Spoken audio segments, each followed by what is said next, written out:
all private interests, prejudices, and partial affections, the result of all our counsel may be to the glory of thy blessed name, the maintenance of true religion and justice, the safety, honor, and happiness of the king, the public weal, peace and tranquility of the island, and the uniting and knitting together of all hearts of all persons and estates within the same, in true Christian love and charity, one towards another, through Jesus Christ our Lord.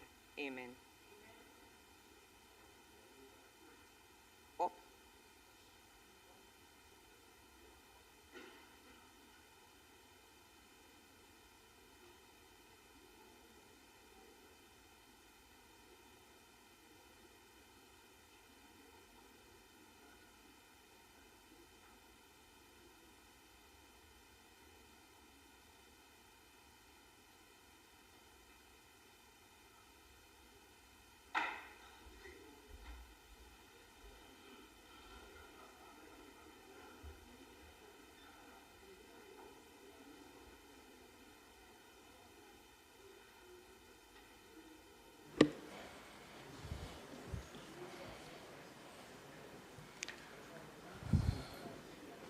As we commence the sitting, the Houses of Parliament, we do so by welcoming those who are visiting with us this day, members of the European Union led by Ambassador Marianne Van Steen, Mr. Luca Luconte, Program Coordinator.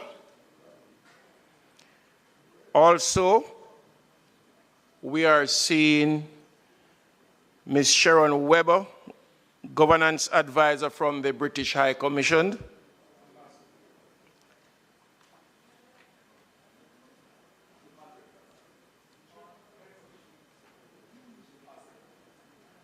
Members visiting from the Chetwood Memorial Primary School, all the way from Northwest St. James. I think they are here to listen attentively to their Member of Parliament, Honorable Deputy Prime Minister, Dr. Horace Chang.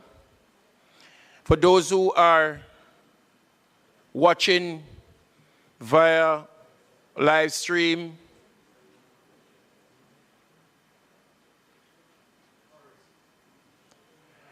those who are visiting on live stream, watching live stream, and also on PBCJ, we welcome you all to the sitting this morning, this afternoon.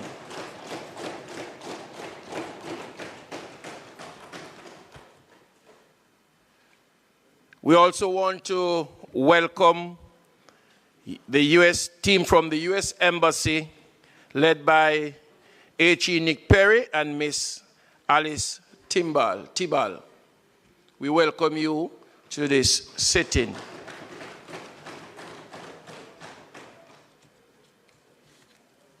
Call of the roll. Mrs. Holness, Mr. Bartlett, Mr. Holness, Dr. Clark, Dr. Chang, Ms. Grange, Mrs. Williams, Mrs. Malahoo-Fort, Dr. Tufton, Mr. Mackenzie, Mr. Chuck, Mr. Vaz, Mr. Charles Jr., Mr. Green, Mr. Morgan, Mr. Hutchinson, Mr. Terrelong, Ms. Smith,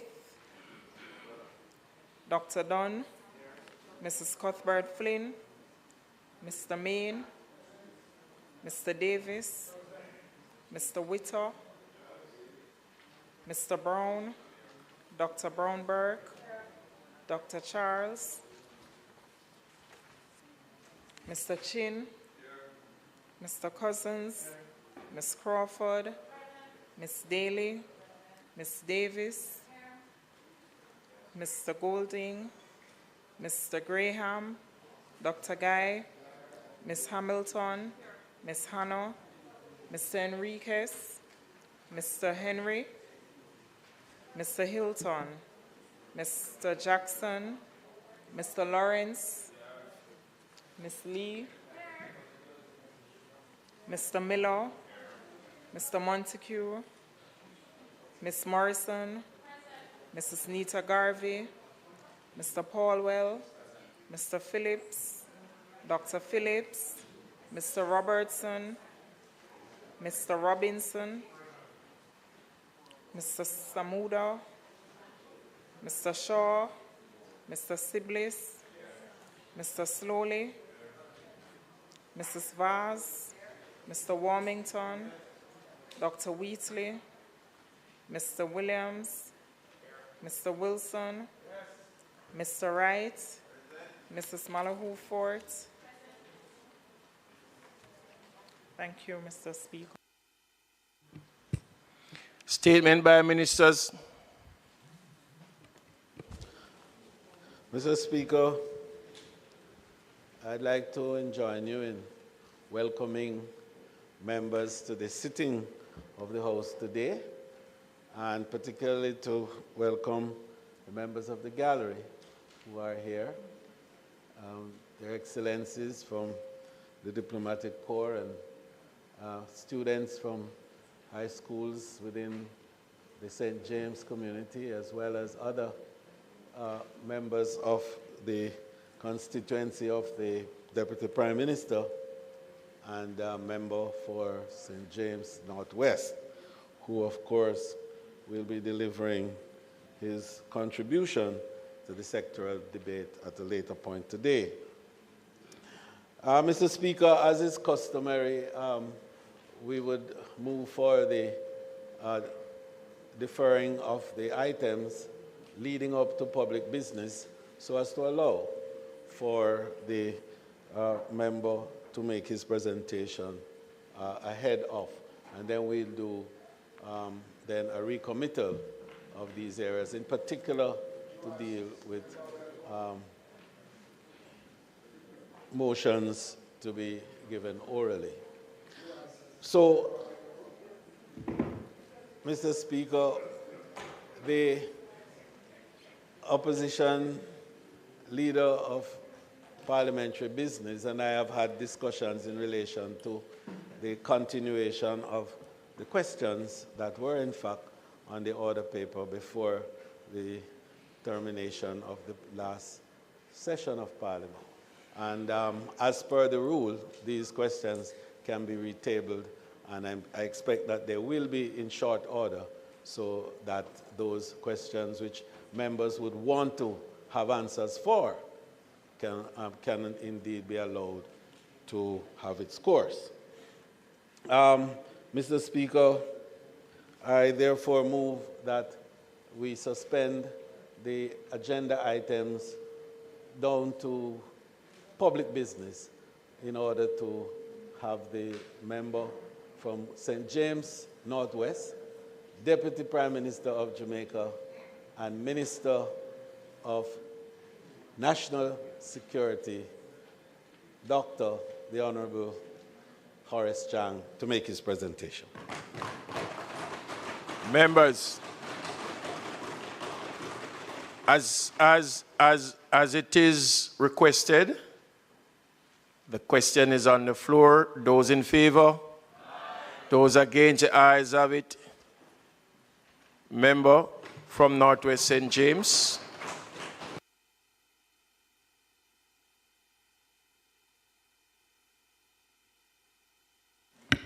Thank you, Mr. Speaker.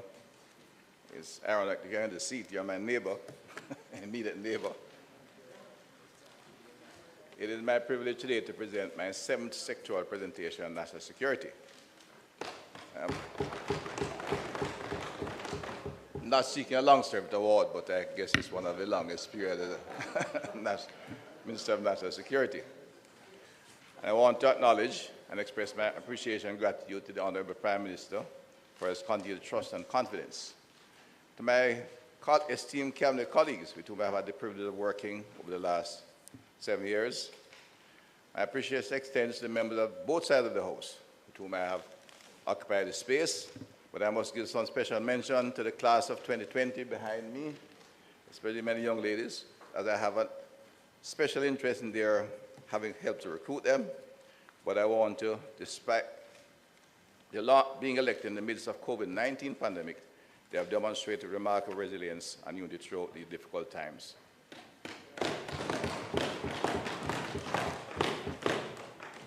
Members of the diplomatic corps have joined us today. They are partners.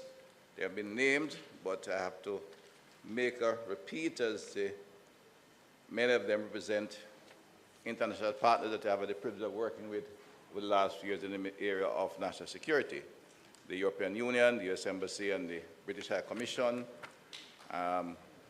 otherwise known in the security circle, the ABC partners, and the members of the Chinese Embassy who is present. I also express my appreciation and welcome to all of you. I want to acknowledge my Minister of State, Honorable Juliet Cuthbert-Flynn, who sits behind me and beside me at all times. Hardworking, energetic, and efficient. To my Permanent Secretary, who has been only with me for a year, Ambassador Alistair Stone-Roof, coming from the Ministry of Foreign Affairs, has really brought a breath of fresh air to a very difficult ministry, and our diplomatic skills are proving very useful in taking on the difficult issues in the ministry. The Chief Technical Directors, all members of the staff of the Ministry of National Security, the heads of agencies which make up the complex ministry that is responsible for public order, public safety, and the general security of our country. Of course, I extend my heartfelt appreciation to the great constituency of Northwest St. James for electing me for the 5th consecutive term, making this a historic achievement as the first member of Parliament in this constituency to achieve such a milestone. I'm indebted to the dedicated team of councillors led by Senator Charles Sinclair, supported by Mr. Joshua Cummings, elder in his church, alongside Mr. Damian Brown, and the recently elected Ms. Donya Allen Thompson, the sole female councillor of the St. James Municipal Council. So you have to hail from Northwest St. James.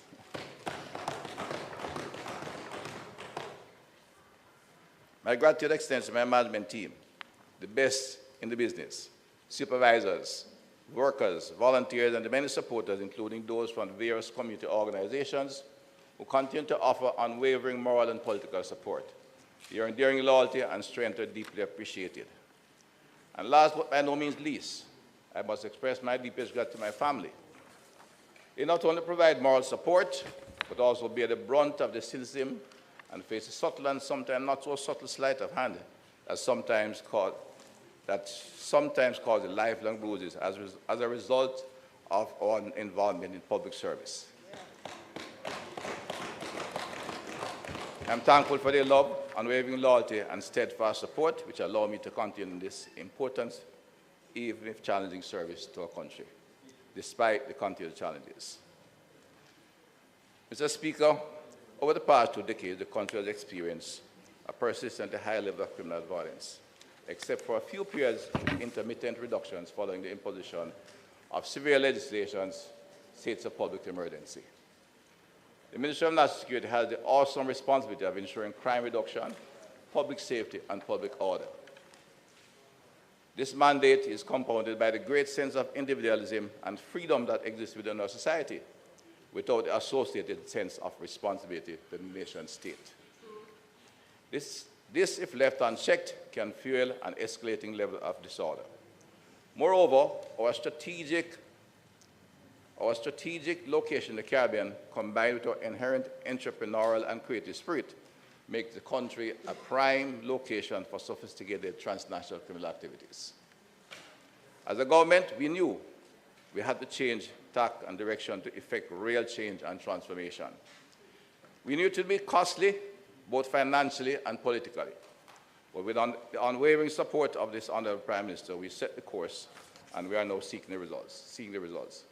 As I will highlight today, the journey has been based on 3 strategic policy directions, namely, 1, transforming and strengthening our security agencies, in particular the Jamaica Constabulary Force, our principal law enforcement agency. 2, transformative investment in socially challenged communities in a holistic manner. And 3, ensuring an effective and legislative framework in which to operate. Mr. Speaker, I will first deal with the law enforcement agencies and their capacity.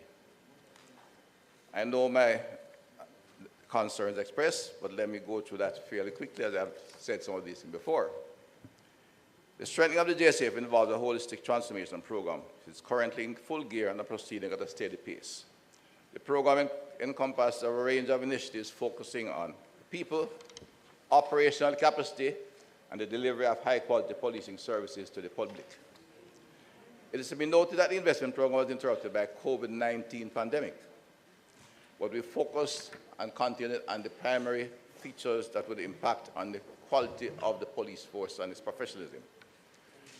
A critical area of program is the improvement of the physical infrastructure of the force, which has been abandoned or neglected over the last 50 years. In fact, indeed, since independence. Indeed, from its formation over 100 years back. This initiative is not only providing a conducive zone for work for effective law enforcement, it serves as a significant moral booster to officers so that they can go to work in a functionally appropriate space as the professionals they are. We set out a process in a very structured and systematic way, as we do in almost all what we have attempted in the security forces and social investment. As a result, the government initiative, Project ROC, Rebuild, Overhaul, and Construct was developed. It is geared at providing modern, citizen-friendly facilities for both the police officers and the citizens they serve. Madam Speaker, for the first time in our history, we are building new police facilities with embedded features designed specifically for the operations of the law enforcement officers. We have blueprints for police stations, where all new construction adhere to standardized features based on their size and service demands and essentially to professional requirements.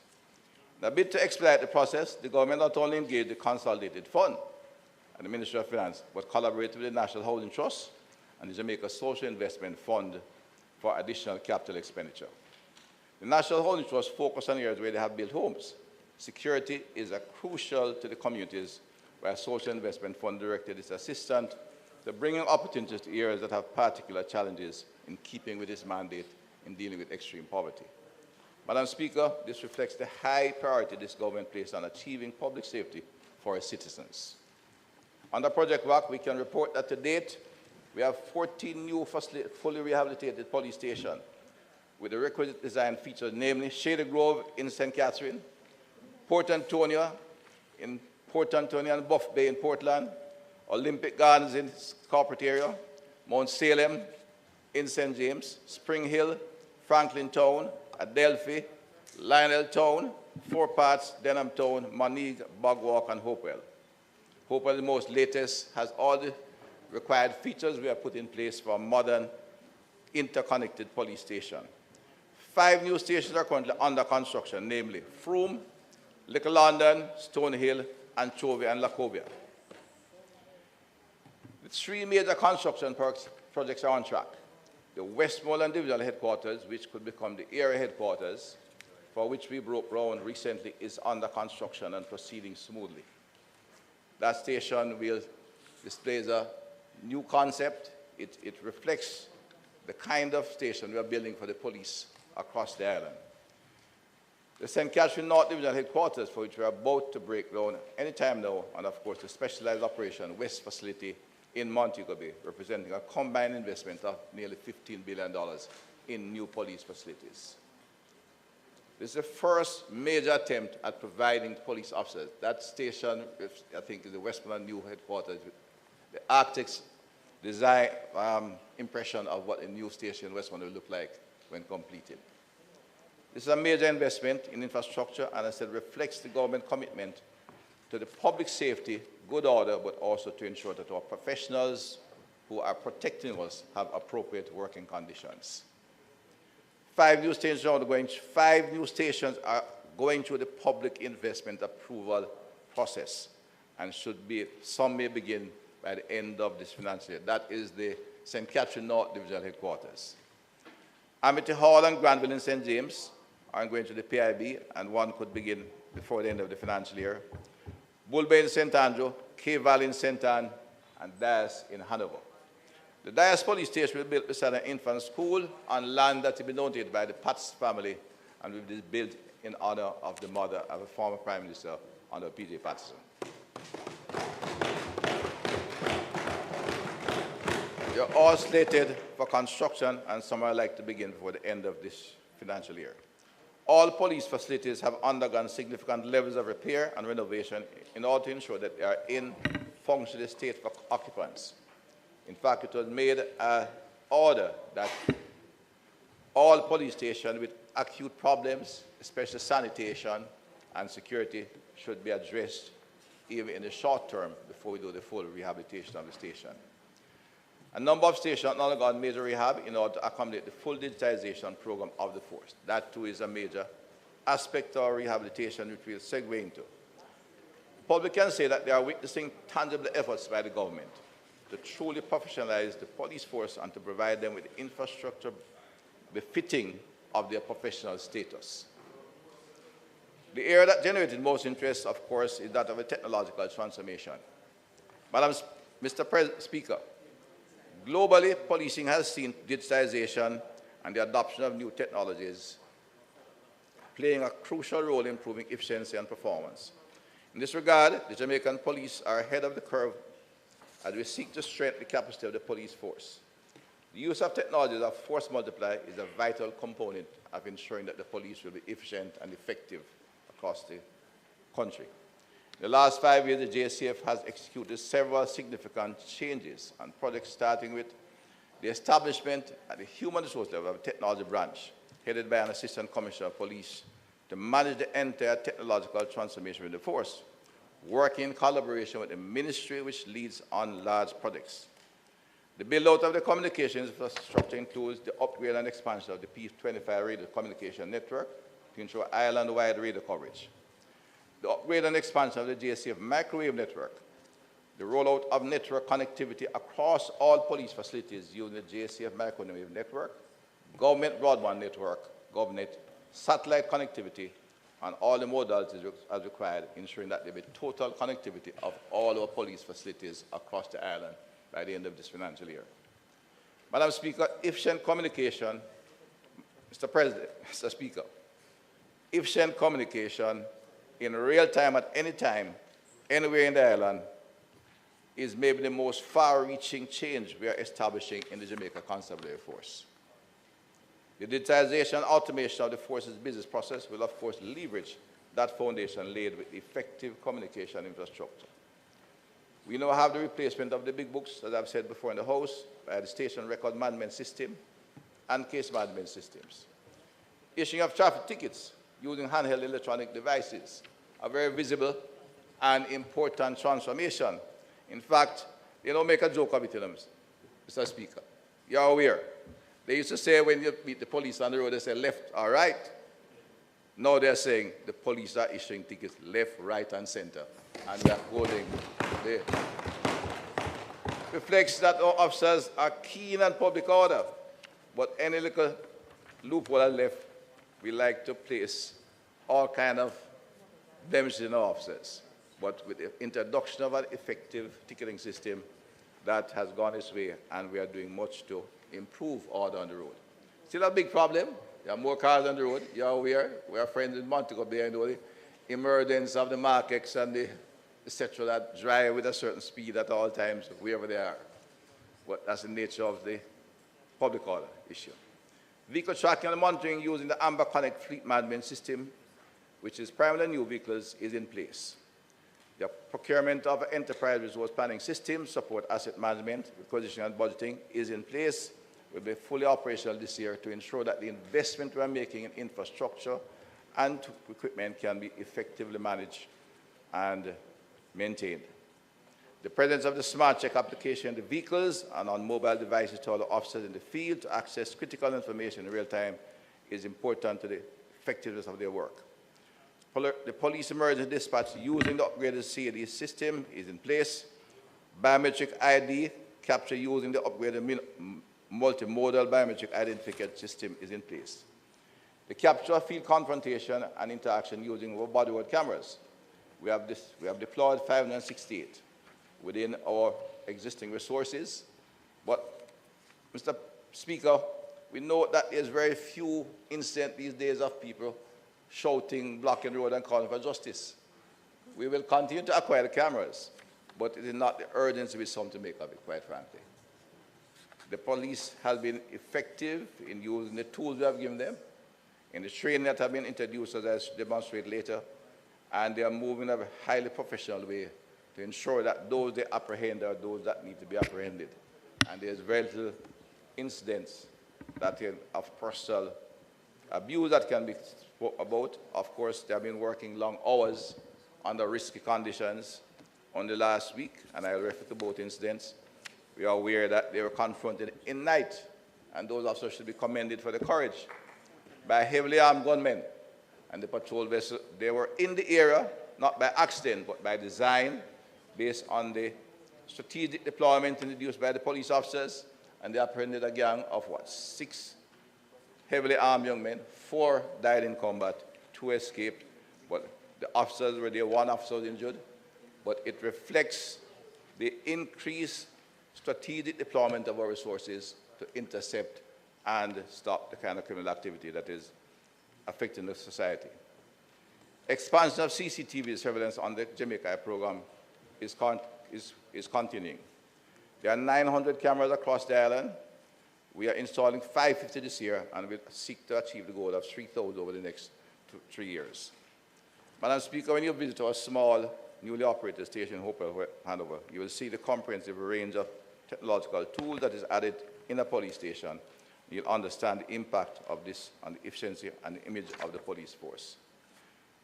Good management entails establishment of standards that can be easily monitored and evaluated in order to ensure that service quality and gains made do not deteriorate over time. And we'll never, ever get with the police facilities and will be allowed to deteriorate to the level they were before.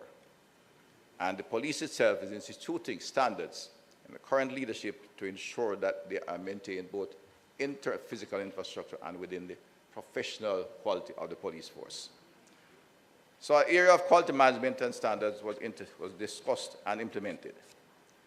We view the transformation of the police force we do not view the transformation of the force as an end itself, but more as a means of enhancing the quality of service delivered to the public.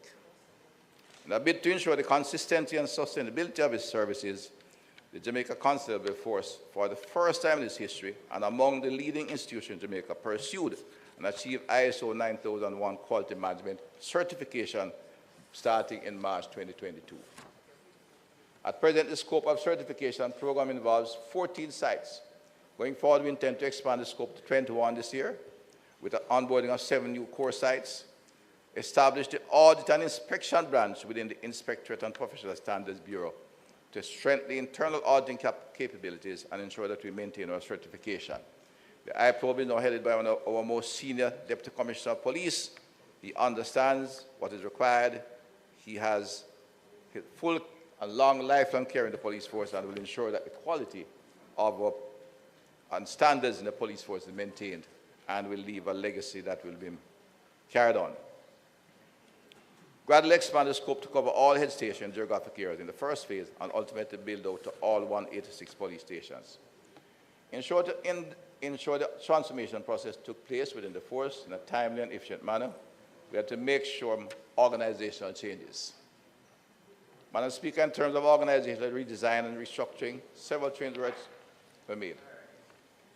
The force development and logistic portfolio was established, driving planning and helping direct transformation plus to the force, and also taking charge of property management and other logistics activity, as well as the development of an appropriate curriculum and development for the police force. The current Commissioner of Police headed that portfolio as Deputy Commissioner. We established a Specialized Operation Formation as a replacement of the Mobile Reserve to execute high-risk police operations. We established the Public Safety and Traffic Enforcement Branch, which now has the beat police attached to it, as well as the Beat Officer Patrol Division, which some would have seen active in the square at Halfway Tree. Established of the Welfare Department for the first time within the Office of the Commissioner of Police to ensure that the welfare of our officers, especially when injured on the job, are in fact taken care of. We respect and we protect our police officers. They are not important professional and important national assets. They must be looked after properly. The Community Safety and Security Branch has to play a more critical role in violence interruption and the maintenance of safe communities has been expanded and strengthened. The build-out of the quick response team across the island, that's the bikers in urban areas, is a critical part of our response to high violence operators, especially in the congested urban centers. Mr. Speaker, I want to note, the Legal Affairs Department of the police has been strengthened, in fact fully developed. We now have 20 experienced civilian lawyers assisting in the development of cases for the court. So the police officers will go to court prepared and ready to defend the prosecutor.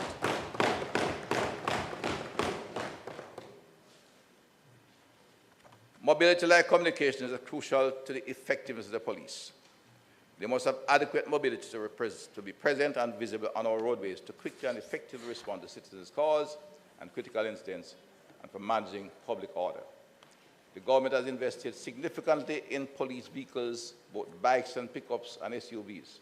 They have spent some $4.6 billion to bring the fleet near to a functioning level. We're still not quite where we should be, and in fact this year we'll make a significant effort to put the additional numbers in place to give the police full mobility.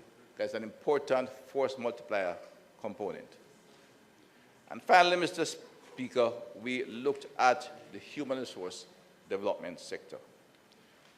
The police officers, the human resources are crucial to the execution of all police activities. It is the effectiveness and the quality of those officers that will make the difference and their organizational deployment. I will identify a few of the noteworthy achievements in this year.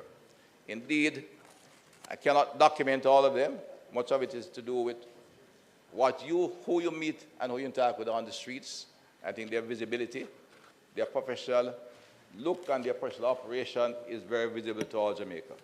I think members of the Police Federation are here and our officers, I want to welcome them. But I think every Jamaican takes pride in their police officers. They see them operating on our highways and our communities. In terms of the full development of the force, for the first time in the history of Jamaica, we have brought the police to establishment level. 14,000.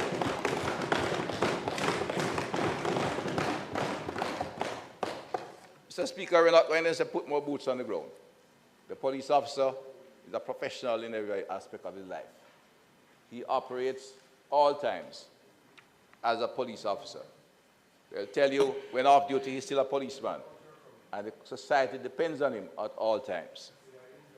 And we took the required step and process to ensure we could expand the police force at least to establishment level.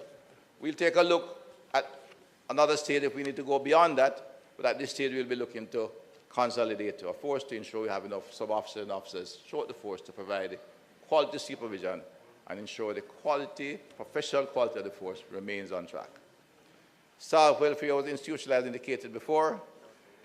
The JSCF now boasts of a transparent, merit-based promotional system incorporating examination, developmental courses, and accelerated promotion. We're looking at expanding the officer corps from 2.5 to 3.5% during the course of this year, which will ensure that we have a hierarchical effect of increased number of sub-officers required to supervise the thousands of young officers we have recruited. There are many experienced police officers with 20 years services, 15 years, 25 years, who have not had a single promotion. We are not doing it on an ad hoc basis. We are systematically ensuring that we can expand this rank and file of our sub-officers to cover the recent recruits. Indeed, the numbers are sometimes of concern. We have nearly 6,000 of the 14,000 officers, near 7,000 that have been recruited since 2016. Those are young officers who require supervision. We want to ensure that they get adequate supervision, but in the process, we are training even the experienced officers on the job. Sometimes, of course, the Commission has that flexibility, and I was interested, recently went to Savlamar, a station I'll speak to later on, and we met a young officer who was given the highest praise by the school community as one of the finest police officers, a school resource officer. He had 28 years service, was still a constable. Commissioner made him a corporal the same day, right? There are many more instances like that, but we're going about a systematic approach, right? Right? We work with the Caribbean Military Academy to deliver initial officer training program, which aims at preparing officers to fill leadership roles in the basic officer level. The command course at the National Police College, because this is the CMA is not replacing the police college. The command course at the National Police College for senior officers has been revamped from 10 weeks to 39 weeks. It's a three-semester program, and is almost equivalent to a master's program now. We are collaborating with Delaware State University in the United States for graduate-level training for our police officers. And some, I think, a significant number of us have started that program.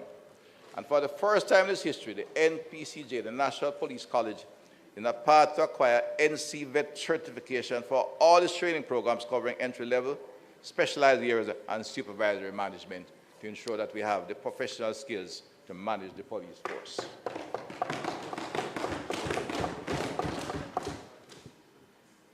Mr. Speaker, one that I think everybody interested in. We know we have accidents, but the School of Motor Vehicle Driving at NPCJ is now an accredited training institution offering NCT Vet accredited training in commercial driving at all levels. Important as a government, we have provided the best compensation package for police officers in the history of this country. As a government, we have provided the best compensation package for police officers for the first time. We are not saying we have made them rich. What we have sought to do is to bring the police officer at least at a competitive level in our society. I cannot compete with North America and Cayman, but they should be competitive in Jamaica. And I think we have done that and laid a foundation.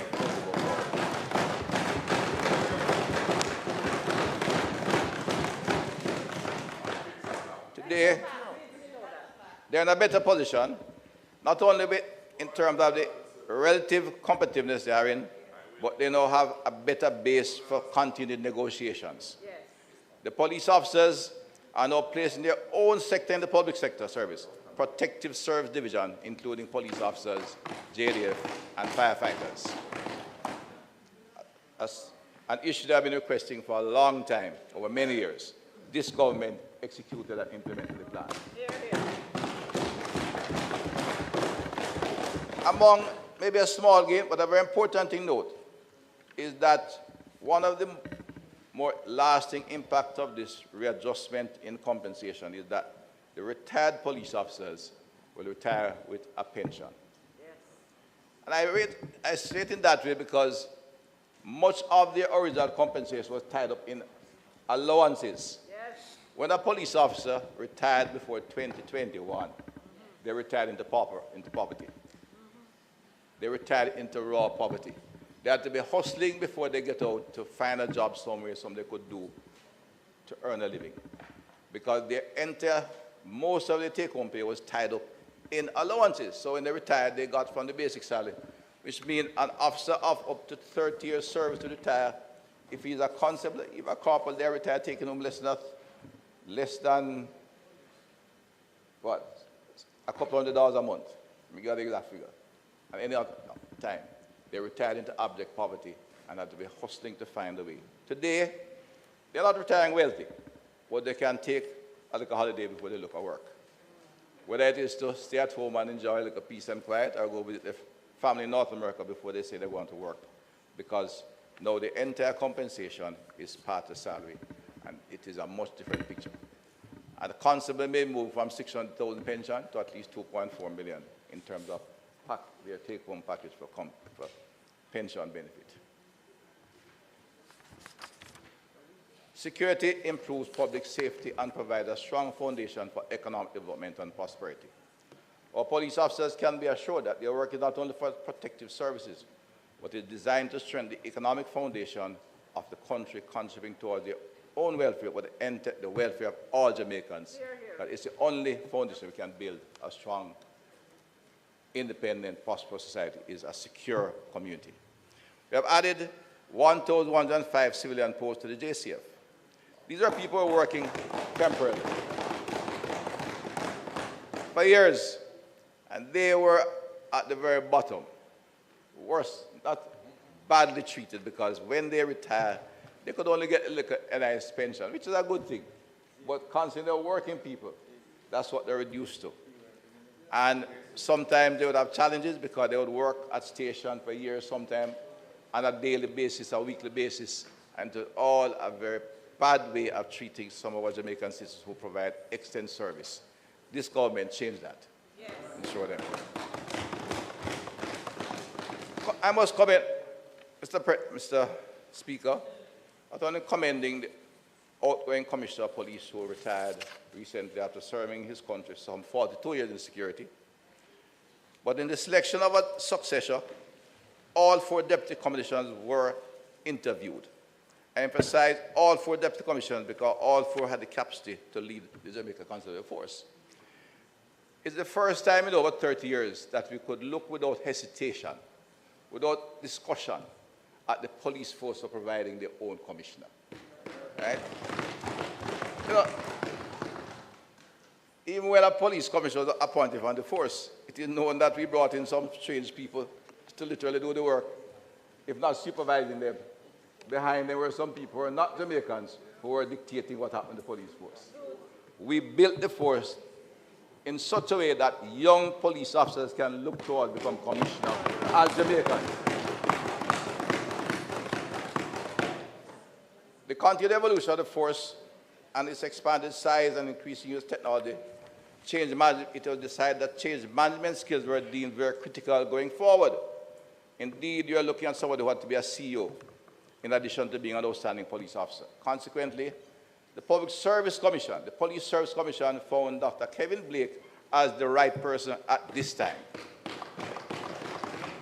His experience in the police force includes intelligence, logistics, policy, research, geographic policing, and makes him highly qualified as an individual. In fact, Dr. Blake's intellectual acuity makes him a chief executive of any company in Jamaica.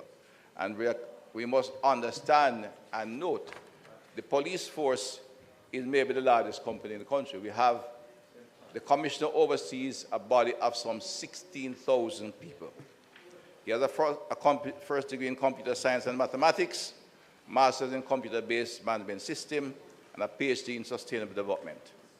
These proficiencies and skills are critical to the successful administration of a large organization that operates in a dynamic environment. We are indeed pleased to have Dr. Blake as our new commissioner, a truly Jamaican success story. Indeed, Mr. Speaker reminds me of another young man, by saying passing, who come from St. Catherine, went to one of those, not one of those famous school ties, now he's the executive of the country. Madam Speaker, the smooth and seamless transition from Major General Anthony Anderson to Dr. Blake is testament to the level of human resource development that has taken place within the organization. There will be some hurdles along the way, but I'm confident we can overcome them. I retain regular connection with the Commissioner, exploring the current and emerging trends. However, I do not interfere in operational matters, but continue the program of investment to ensure that we can take the force to where it should be in the 21st century. I want to further express my deep appreciation to Major General Anthony Anderson, who over the past 6 years initiated the broad range of changes that helped to ensure that we could take this police force to the level it is today. He is on the holiday, respite. Young officers can now look to the kind of carrying the force. Finally, Madam Speaker, on the security side, let me speak before I. Territorial integrity and security are critical elements of our law enforcement and defense apparatus. It focuses on the prevention of transnational criminal activity and the breach of persons through the borders. Several entities come together to ensure the security and control of our country's borders. Because transnational crime is always a clear and present danger and a risk to our society. Transnational criminal activity. Jamaica is between 2 large continents. To our north is the largest commercial market in the world. The United States and the Canadian economy may be controlled in terms of commercial activity and buying power, maybe a third of the world's economy. In simple language, it's the market of desire and the destination of all and this across the globe. But we sit in the middle, and south of us is some of the biggest producers of contraband drugs, minerals, and another point of source of all kinds of other activities. It is that reason why the government and all governments have tried to make Jamaica an important logistics center, because we are a good crossroads point. The pirates of many years ago, hundreds of years ago, proved that. But we have to, on the security side, ensure our country's borders are well protected. It involves a number of agencies, JDF Coast Guard, which we have in fact re-equipped, the Marine Police, the Customs Agency, and the Passport and Immigration Assistance Agency. It's worth noting that the head of the JCA is now a member of the National Security Council, that's the Customs Agency. Given the vital role tourism plays in our economy, the government's policy underscored the necessity of maintaining a delicate balance between border security and facilitating travel. Over the years, substantial investments have been made by the government in enhancing border security. Investment includes the coastal radar system, acquisition of offshore patrol vessels, but critically, the use of technological solutions to manage and regulate security and movements at our ports of entry, in particular airports, where the visible change is now clear to all. Only last week in Montego, gentlemen, how it was easy and experience to walk through the Montego Bay Airport. They landed at peak hour, and they're out in a few minutes, literally walking through. We have not only seen the physical expansion of the busiest airport, but now going through the halls of any busy day is a far different experience from what existed previously, as we installed the kiosk and the e-gates to ensure that there's a pleasant experience coming into Jamaica. The Immigration Restriction, Commonwealth Act and the Aliens Act are currently being updated to harmonize and modernize the legal framework to effectively address current border security and control mechanism. It will strengthen anti-terrorism measures and improve the activities of PICA with greater support for the use of technology.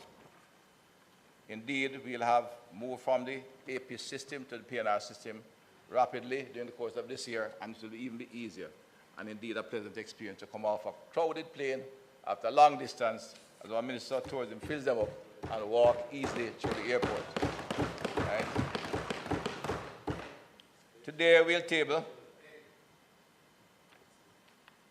I take the opportunity, of course, to make a short comment to remind all of us, since I know when I speak from Parliament to address the entire nation, there's only one legitimate site for our C5 form, enter jamaica.gov.jm.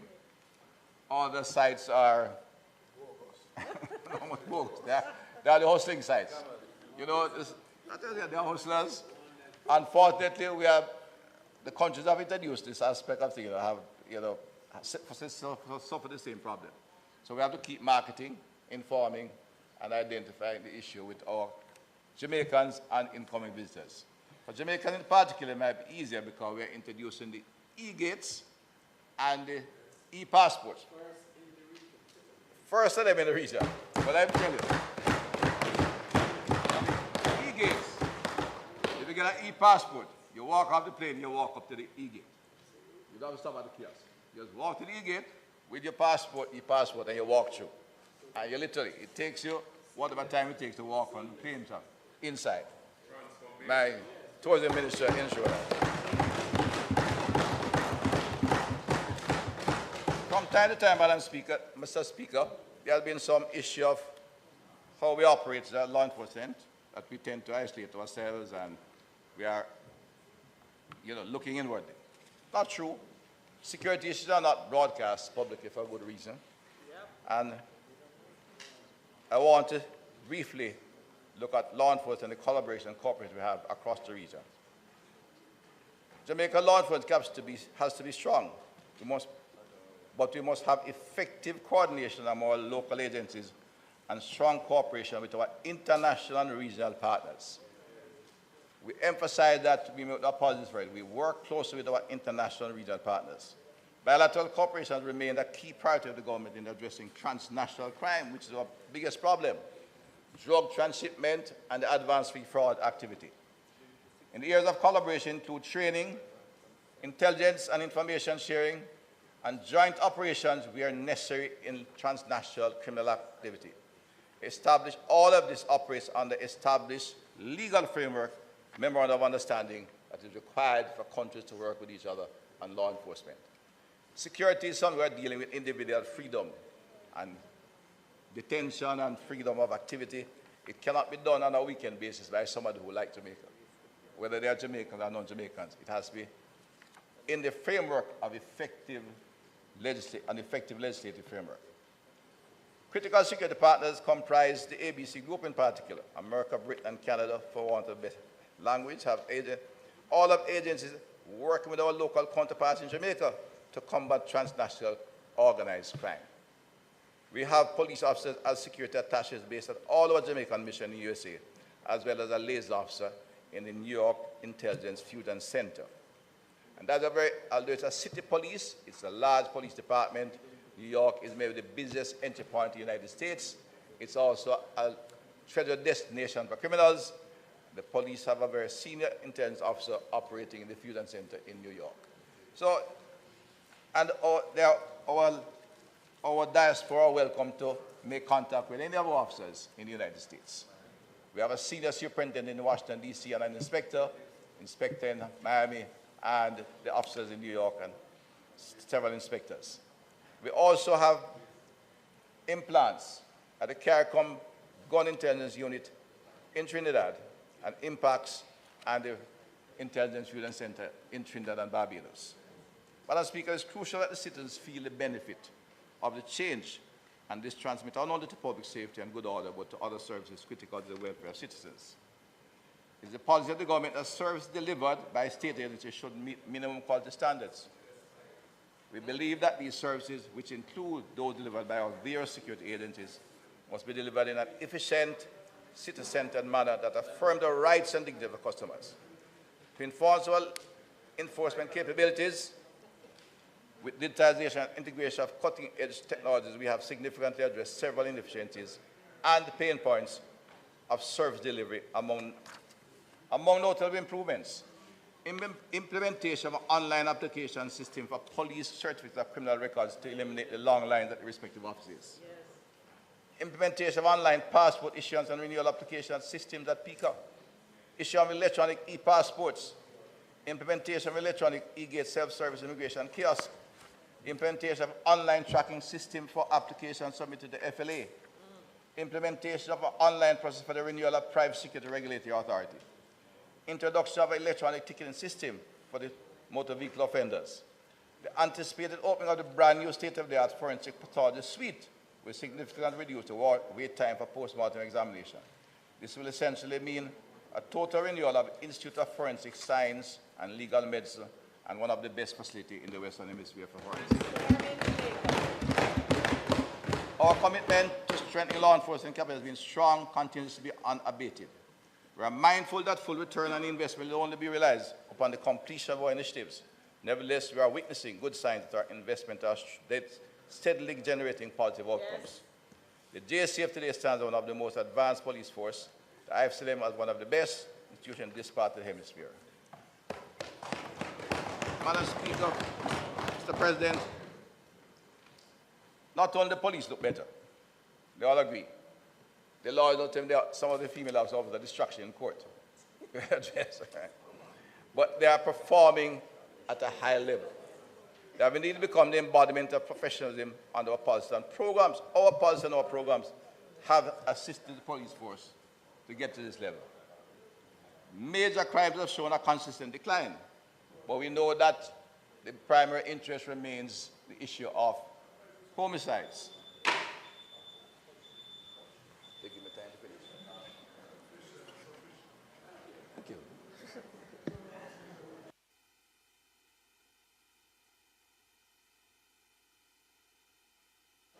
All right. Mr. Speaker, the member's time for speaking having been expired, I beg to move that his time be extended sufficiently to allow him to complete his presentation. May it please you, Mr. Speaker. Members, there are some guests who came in after we did the welcome. And at this time, I will still want to extend a warm welcome to the members from the Chinese embassy, led by Mr. Cheng Diozhang. Members from the PMI team, I'm seeing them all the way up in the gallery there. And also members from the Hatfield Cultural Group. Thank you. The question is therefore placed on the floor for the extension of the minister's time to complete his presentation. Those in favor? Those against? The ayes have it. Member, you may.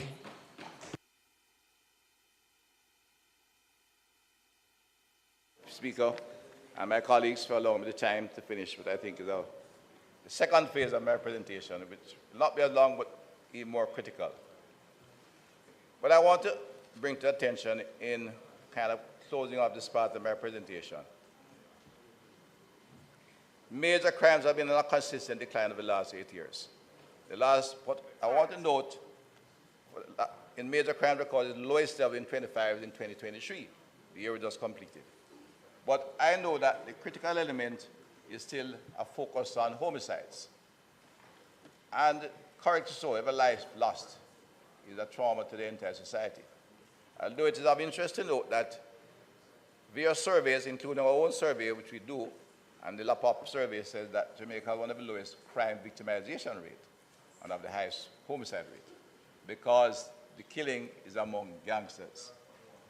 They, of course, don't give us any reason to relax. But it is worth noting, Mr. Speaker, as of November last year when we brought the force to out, I want to note this to my members, especially on this side. As of November 2023, we approached for the first time full establishment in the force.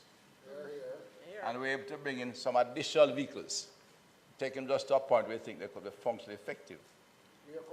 We find that in the 6-month period preceding November 23, since then, from November 23 to April 24, we have about a 24% fall in homicide rate. Now,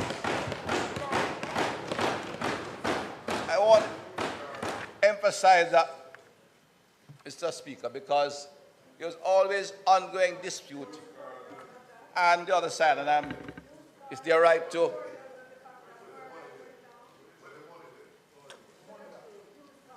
it's their privilege and right. And in a democracy, good debate is important in maintaining public trust in the system. But we have always maintained that, well, let me say a few more. Gang wars have been significantly reduced. We have today have, in 2024, at the beginning, there was 244 active gangs.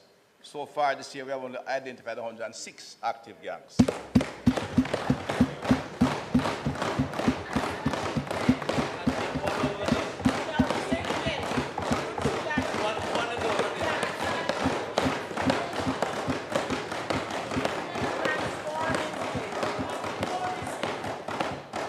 We have seen 27 convictions in some 5 gang trials, including our famous Klansman trial. Right? No problem. In a democracy, we expect any government in power to take some steps, but we executed. We built the force.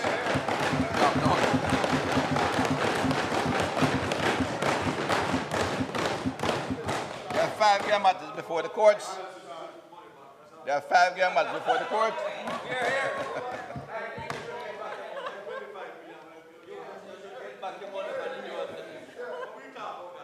All right. Right person talking.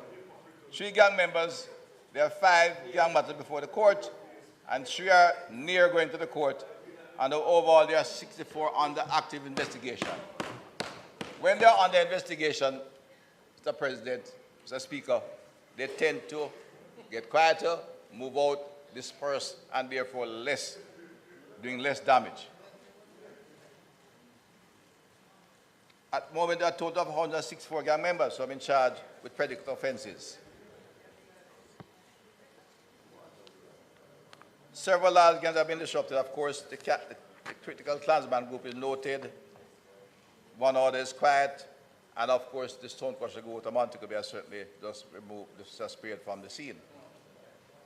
We have also, I'd like to indicate that the police have picked up several contract killing syndicates. But we accept and agree that the homicide rate is still too high. Yes, yes. Unacceptable. Yes. It is being carried out however, largely by drive-by shooting, mostly shooting on the road, besides domestic issues where conflicts take place, as unfortunately happened, and I comment on it later. Note the tragic killing of one student yesterday in a Catholic college, not a government school.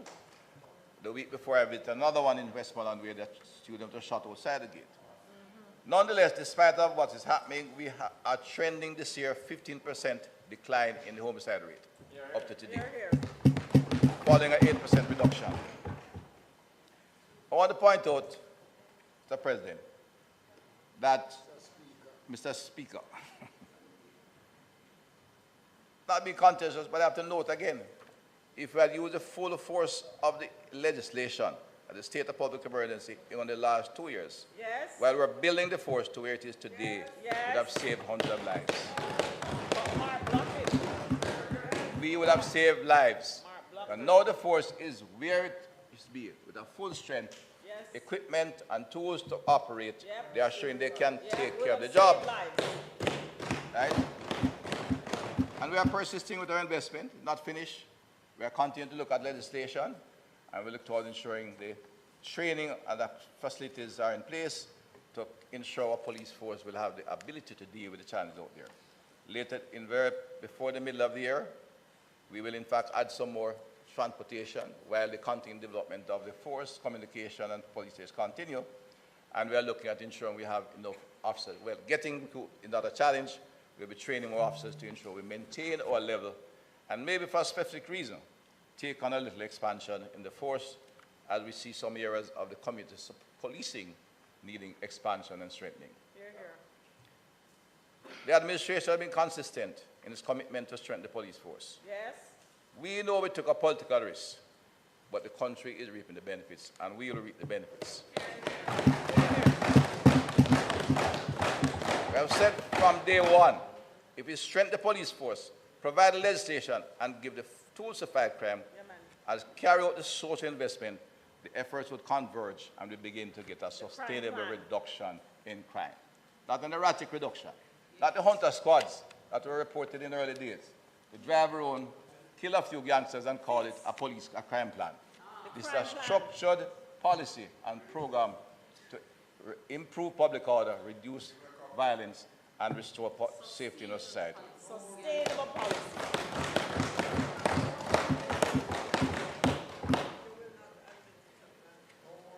It is indeed, we made a statement many years ago. It's of interest, and I'll refer to it, Mr. Speaker, that some of the traditional so-called progressives are changing their tune, and I maybe invite the members on that side to take a little ride or read than what they do at Hope Road. I think I'll refer to it later. But there's an article in what you might call the most sensitive part of that news operator on North Street, the financial leaner, by two distinguished professors, which indicate clearly that the challenge you face in Latin America is that some have seen crime as a matter of poverty, and that security is not an issue they should. And so clearly that if we intend to get successful development, we have to combine the two things. And it's a challenge both ways. In fact, I'll read from one of it. The problem with this approach is that under current conditions, crime is sometimes motivated not by status, is motivated not more by status than by hunger, by desire to gain quick access to wealth and luxury without having to work for its criminality. Criminals represent a perversion of the system, which in a way that illicit markets think of drugs, trafficking, prostitution, etc. our preferred of the capital and labor markets. Security must be part of what Caribbean and Latin America's developed that effectively. Designing such a strategy and delivering the security many Latin American and Caribbean countries crave is perhaps the most difficult challenge facing many of the region's governments, but it is the most important one. This government took that challenge seriously and have designed Yes. a security policy to strengthen the security forces Yes. while seeking to invest in this. You understand? So, Madam Speaker, thank for the time. I'm going to look at not only I've indicated clearly that the strengthening of the police force, our security force, the JDF, Coast Guard, PICA, etc., is beginning to impact on our criminal activity. Comprehensive. We will complete whatever is necessary, even if it takes necessary to do so in the third term. We're quite comfortable Yes. in doing it. Well, let me clarify, Mr. Speaker. The Ministry of National Security is not a social service ministry, but we have a responsibility to coordinate government social investment program in vulnerable communities. Yes. Let me repeat that. We are not taking a social service portfolio onto the ministry, but we have a responsibility to coordinate the government's response in the vulnerable communities. And in doing that, we are building a system that will demonstrate sustainability and transformation that can be scaled at any time to cover the wider areas. The role that I might say I'm acting in a dual roles as the Minister of National Security and as the Prime Minister is the titular head of the City Business Group, and he has given me that responsibility, Deputy Prime Minister. I now function in both roles as the Minister of National Security and the Deputy to coordinate the transforming investment in social volatile communities. In order to effect social, cultural, and behavior changes, we have to ensure sustainable social transformation. Yeah. It cannot be done by NGOs. It cannot be done by ad hoc policy. There has to be a coordinated, effective activity to ensure social, cultural, and behavior changes to ensure sustainable social transformation. It therefore requires that institutions that serve the communities are resourced and coordinated.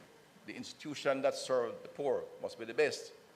Vulnerable communities not only need change in terms of roads, water supply, land titling, zinc fence removal, and garbage collection. That is necessary and essential in the environment. But they need the best social service from the ministries and agencies of government, such as the Ministry of Labor and Social Security, Education and Health, and the Social Development Commission and other agencies relating to these volatile communities. Yes. These entities need to be coordinated, need coordinated collaboration in order to ensure increased efficiency, and that the resources that they have do not reach those who are in real need and not those who seek to take advantage of government inefficiencies. I repeat as Mr. Speaker, it needs to be managed and directed that the very needy, the poor, the ones who are in the worst shape will get the resources and not those who seek to take advantage of government inefficiencies. Yep. Here, here. Our review of previous efforts in social intervention shows that a significant amount of funds were spent on parallel staffing and consultancies. In fact, on some of the flagship programs, we saw up to 70% of the funding going into personnel, not to those who are poor and needy. This approach, unlike the old method, this old approach depends on projects. We are now moving coordinated government response, which will ensure transformation and sustainability.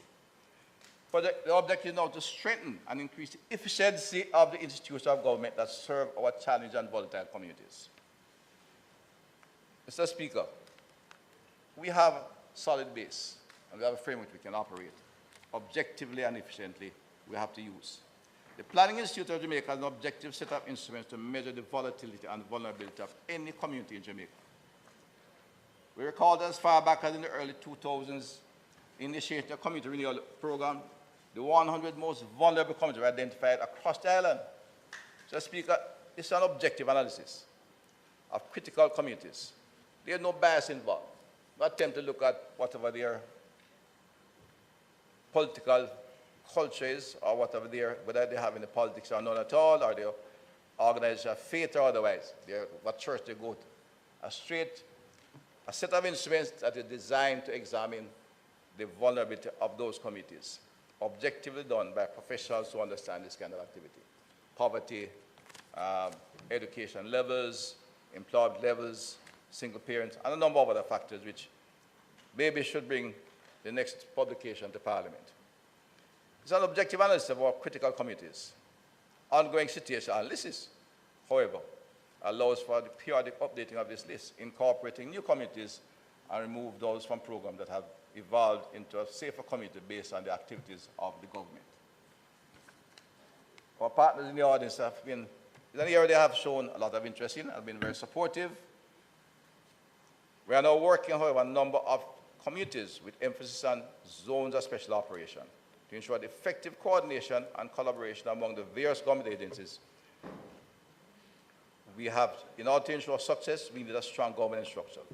So, Madam Speaker, Mr. Speaker, agencies of government tend to work in silos.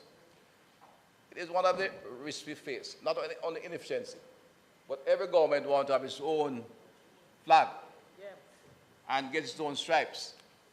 The role of government is to serve the people, not to show how good we are in videos. But it's a challenge. I think it came out of the fact that it's a time to when we still have a tight budget, but when the budget is even tighter, they held on to little. The biblical story, the one who got two talents went and hide them.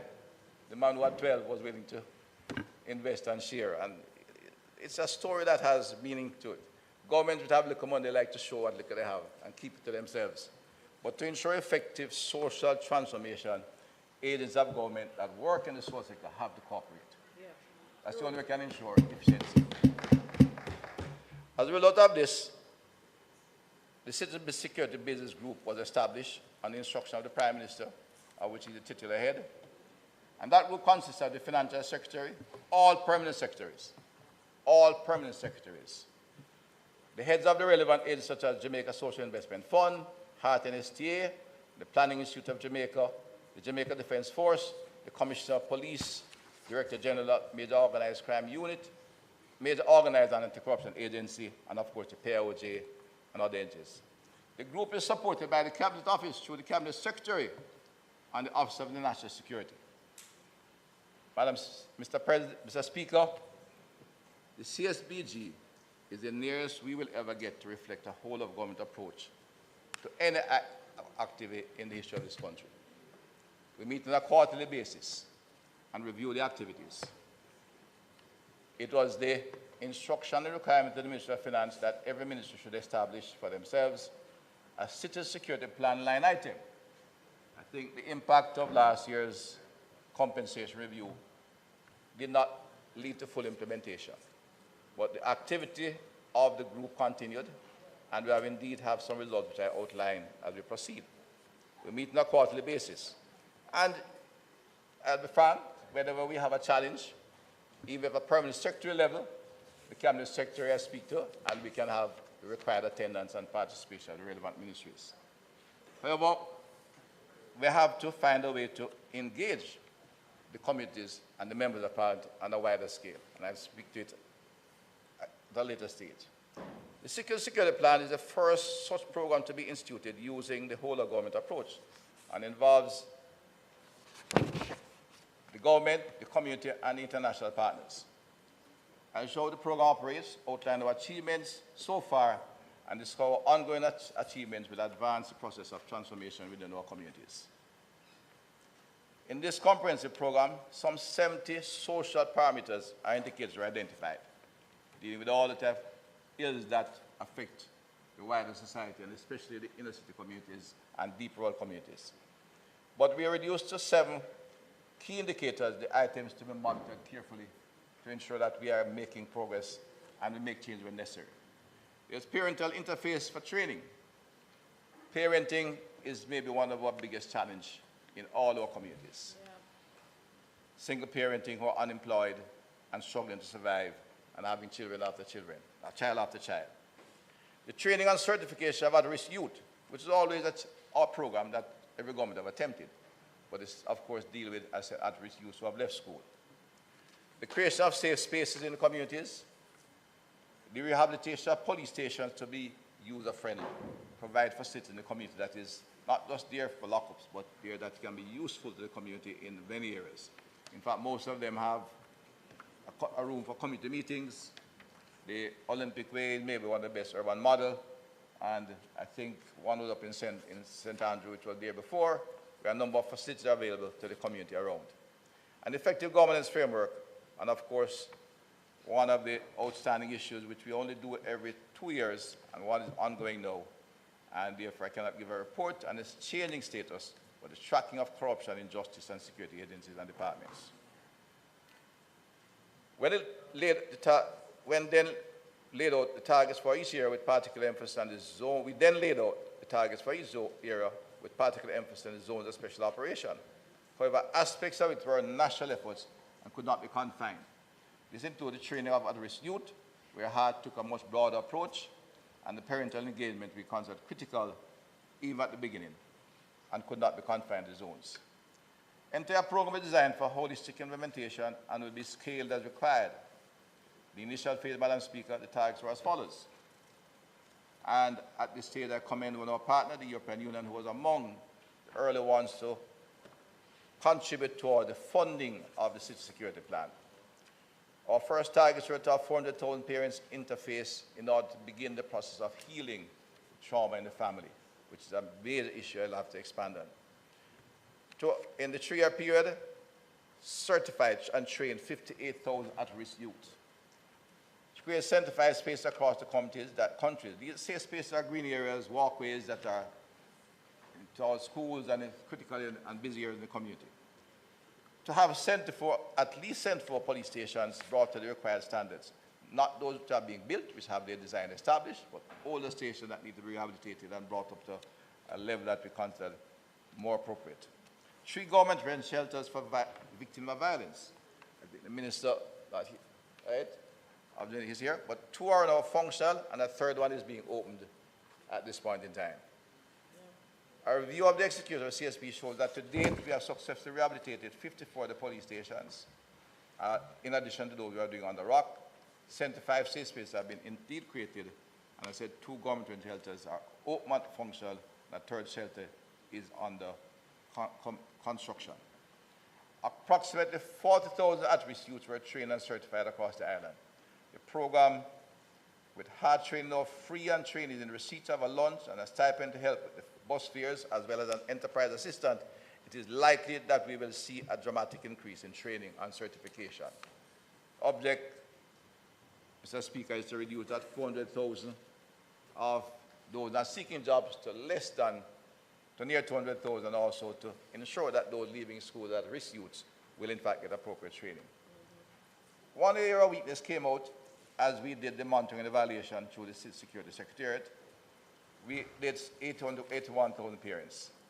The engagement proved challenging and demonstrated the virtue of monitoring and evaluation, but also the need to make adjustment.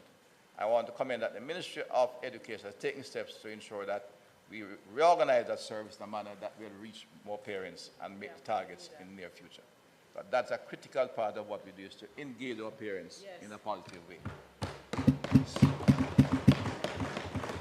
So at this point, the ministry is now making the commission, which is a small body of professionals, more at issue of technical support and consulting and standards, while the school service department, which is representing all schools, will engage in mobilizing the parents to be engaged in activities that will help to create a better social atmosphere out there.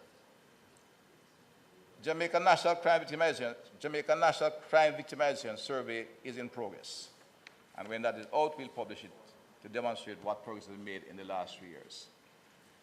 Part of this whole program, Mr. President, Mr. Speaker, was the quality of evaluation monitoring. The City Security Secretariat carries out monitoring, evaluation, and learning on an ongoing basis to ensure that we make timely adjustment and changes to our program, thereby assuring attainment of targeted outcomes. Many times these programs run for years. We have the samples being shown, where you get a good student out of the inner city. I've had many. You help them and they become professionals.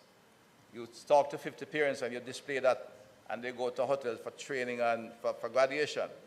But there was very little effective evaluation of the mass impact and what is being achieved across the community. We changed that by establishing the Citizen Security Secretariat, which does that. That is how we're able to catch up the parenting issue, make change, and moving in a new direction. The CSP partners have indicated that the monitoring evaluation framework is a key strength within the whole of government structure, driving accountability, responsibility, and effective tracking of activities in the program. It is desirable to maintain this kind of framework in the execution of any social investment program. And note, pause again there a little bit, Mr. Speaker, because when we're doing policing work, we collect a lot of data. And we monitor it, and we are investing in what we call a C5 center, where all data is brought to and we can make decisions strategically as well as response time. We tend not to do that for social work, and that's even an error we have done over the years. So we spend a lot of money, has been demonstrated by researchers, but we do not measure the outcome. We're changing that direction, and we expect monitoring and evaluation to become a standard part of government investment in social activities. Indeed, while I've outlined some of the effects of that first program instead, which was funded by one of our partners, and in fact, with government funding assisting in the process, because much of it was to ensure that the agencies executed their work. Yes. So while we got funding from the European Union, that particular aspect of the program, much of what the heart had to do is work. The building the violence prevention, the areas for violence, for victim of violence had to come from the ministry. The police had to fix the station, so we used government funding, and if we didn't make the targets, of course, we were not getting the funding. Sounds a little bit harsh, but it is a fact that we tend not to work with each other, even in our own institution. And in social services, we have to change that, and I think this program is beginning to change that philosophy and attitude. And even if we don't achieve all the targets in the first phase of the CSP, the changing attitude will be critical in ongoing success and really affecting the change we want across Jamaica. In doing so, Madam Speaker, we made the Jamaican professionals had some innovations. And they introduced a level of risk assessment and case management and psychological review that is now being examined for adoption by other international agencies. And I commend the Jamaican social workers who work in the CSP program. They crafted a number of tools and professional innovations to ensure effective implementation. Among them were one, risk assessment tools, where they did the analysis in the community. They did surveys in some of those urban areas, the zones of special operation, other critical areas, able to come up with ideas and establish a set of instruments that can be adopted in any volatile community. That was the work of Owen. And our partners, who are not as selfish as some would like to predict, they look at what we are doing, and we have been sharing with them what we can do and are willing to work with us. Among the risk assessment, which we are now adopting, we find that USAID, who has had a program in Jamaica for many years called Positive Pathways, we now look at how they can work and adopt the risk management and case management tools that we develop in Jamaica in other areas of volatility. The needs assessment for case management and psychological services were done in 2021, again in 2024, has indicated the need for increased psychosocial services within the areas where we are currently focusing. The Ministry of Health, that's the provision is in the Ministry of Health. But when examined, the research indicated that in the area we surveyed, the demand to serve about 10,000 young citizens with psychosocial services. The capacity of the ministry is about 3,000. So the object of the Citizen Security Plan and social intervention, to my friends on that side, is to, having identified the problem, provide the services to reach those 10,000 people at national level. Right? Because, Mr. Speaker, the only way we can redirect individuals is to start by reaching out to them in a professional way in the psychosocial area. Emotional trauma and stress and antisocial behavior will always lead to violent and criminal behavior if left unaddressed. The majority of these young Jamaicans are to be found in volatile communities, but not all of them. In fact, Mr. Speaker, when the survey was done by the ministry some time back, I agree, of the 11 high schools that provided 80% of the incarcerated criminals, one was a traditional high school. I will not call the name or any other school names. And I think that school has changed quite dramatically. No. But part of what we have to do is to find where the youngsters are coming from and correct the problem at the early stage. In fact, this is a cry of those from the community. I was in my own constituency, and a young man from a particular area said to me, Dr. Chang, you have to go from the not only unattached youth and high schoolers, but go to the primary schools. Find them there, because when them start getting into scamming and such activity, you can't change them again. That was the word advice from somebody who understands. It's a reality, because some of the violence we are seeing is coming from the fact that advanced fee fraud has not only democratized crime, so to speak, but is putting in the hands of young adults, of children, 14 to 17-year-old boys, a power that they cannot handle. When they give a 15-year-old millions of dollars, and he can buy a gun, buy cars for everybody, driving a Mark X, and buy his mother, his sister, his auntie, his friend, high-end cars, they have given him the power that he doesn't have the mental capacity to even understand. So killing becomes a part of life. Yeah. We have to find them and correct that problem. We're doing some work, and I'm going to outline how we're doing it. And while we are not everywhere yet, we intend to get to most of those communities. I want to outline some of the changes we have made in the system as well, in seeking to find and treat these families, because not just the individuals we have to treat. We have to treat the families. Yep. Working with the Crime Prevention Unit Ministry and the other agencies, including some consultants that we had in the first CSP program, the Ministry of National Security, the Ministry of Health, and we had a good collaborative effort. We actually created a number of additional professional sectors that will be helping in these communities, and I'm confident it will work. I understand the cry of my friend from a part of St. Andrew, and we're not ignoring him. I think you'll be seeing, he's a good MP, so he cries loudly when anything happens. But I want to tell you, he has a small problem. He has a small problem, because if I use a problem, my dear aunt who I put to rest on Saturday was a great needlecraft and seamstress. She would say, your problem is like a breast pocket. It's small, right? Your friend there.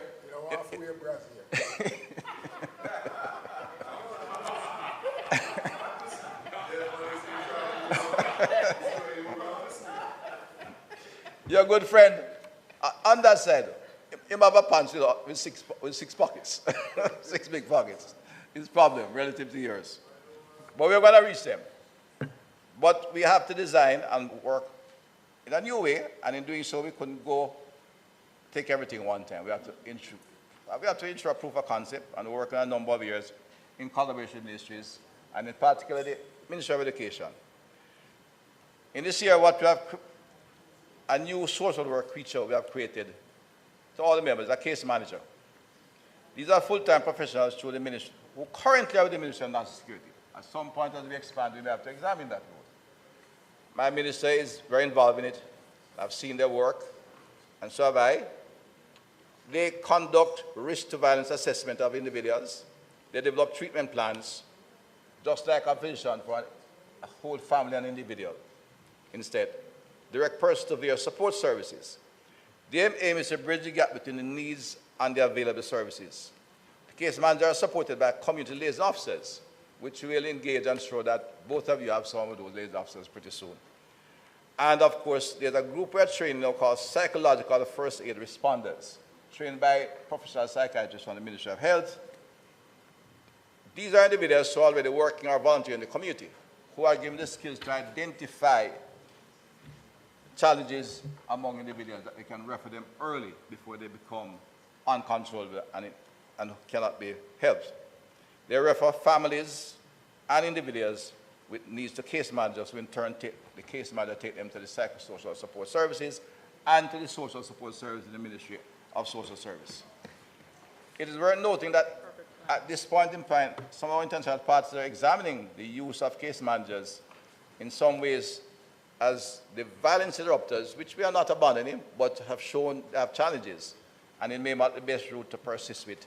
So the case management system is looking like something that we'll not only maintain, but could be expanded and copied by others because it is proven to be a very valuable tool. In Salvamar last week where we were, we have 2 case managers, we need more. They are currently managing 70 students between Grange Hill and Godfrey Stewart. We introduced the community liaison aides. These are community-based, as I said, who may be employed or just volunteer in the community, with trained to assist the case managers in getting into the community, find the families, and working with them. We have graduated some 46 psychological first aid workers. This need to create the psychological, like a community aid Minister of Health, is that we will not get enough psychologists or professional psychiatrists at this point. We have to find someone who can identify the case early, and it's really the psychological first aid is like a community health aid. In the community, there are both full-time and part-time individuals who can identify the challenge and refer them quickly to where they can get professional help. They also provide trauma support to the victims and help to ward off acts of reprisal. They are equipped with the requisite skill set to identify emotionally disturbed persons and refer them to the case managers even before they commit acts of violence. The Ministry of Health will have the additional professional staff to accept the referrals. The research indicates that the Western parishes, unfortunately, have the most severe problem at this point. And the first child and adolescent guidance and therapeutic wellness center is being built in Montego Bay with the support of the private sector and government agencies on the management of the Ministry of Health at Barracks Road. Indeed, it's a good coincidence, but the first adolescent and child hospital will be opening in the Western region pretty soon. And we look to continue working with the Ministry of Health that provides this kind of service, to expand it to meet the demand. I'm aware that the public health officers in the Ministry of Health are sensitive to the situation. What we are looking at, they got some additional staff in the last budget. We are looking at how we can ensure through the Business Council to ensure the Ministry of Health gets the staff in that area. They have need for staff. Hospital staff is a big demand, and it's like homicide, that's where the excitement is. When you hear someone go to the hospital and can get quick surgery, and they open them and put on what them hand on that. That is all great stuff and interesting stuff, but that will not significantly impact the quality of life and the trend of violence in our society and the trauma it caused out there. Yeah. The public health issue and the psychosocial support required is critical. And part of what we're doing is to provide that support, that the Ministry of Health will get the required support to provide the services. We also have some people called the curfew monitors. These are community volunteers who are trained in basic conflict mediation. In fact, 29 of them have been gathered by the courts as certified mediators. They are responsible to identify vulnerable young people in the communities who are subject to child abuse. I repeat, their responsibility is to identify the vulnerable young people in the communities who are often subject to child abuse, human trafficking, and sexual abuse. And once we find them, to get them in the appropriate service for management, because they are the ones who end up causing Minister of Education the kind of problems we have been reading about in a number of schools. We have to catch them early and get them in a treatment plan and get entire family treatment plan. The Minister of Finance just walked in, and they will be committing him to funding the Ministry of Health staff for psychosocial support. Madam, Mr. Speaker, we have embarked on a new and novel approach based on in terms of social investment. The entire team of persons indicated involved in efforts to steer and direct individuals away from violence. In a collaborative way, the team is working to resolve the social dysfunction, maintain peace, and offer opportunities for people. The activities of the team are proactive and designed to prevent individuals from being either victims or perpetrators of criminal violence. As we are executing within the framework of existing agencies, it will be sustainable and become normal social process. I'm saying, as opposed to a project where we take on individuals and fund it, and then when the project expires, the project goes.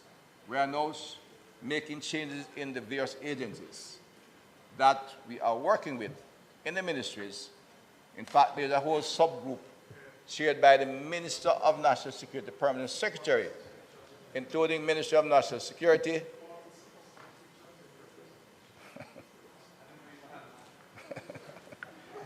the subgroup is chaired by the Ministry of National Security, Permanent Secretary, but we have the Ministry of Social Security, the Ministry of Education, and members of the Ministry of Local Government. And a comment, of course, on the role of the political directorate, because the work has shown, interestingly, that while we have established a strong community base and we're working, some of which I'm saying is not well known to my members of parliament. Yet the research shows that where the MPs are involved, we get better results. And I'm saying frankly, in fact, the research has said, look, and I'm saying it doesn't matter who the MP is. In fact, we had a classic case in schools. The two schools were compared. The best primary school in terms of success academically, conduct, behavior, and everything was a school that every MP in the area was known by the school students.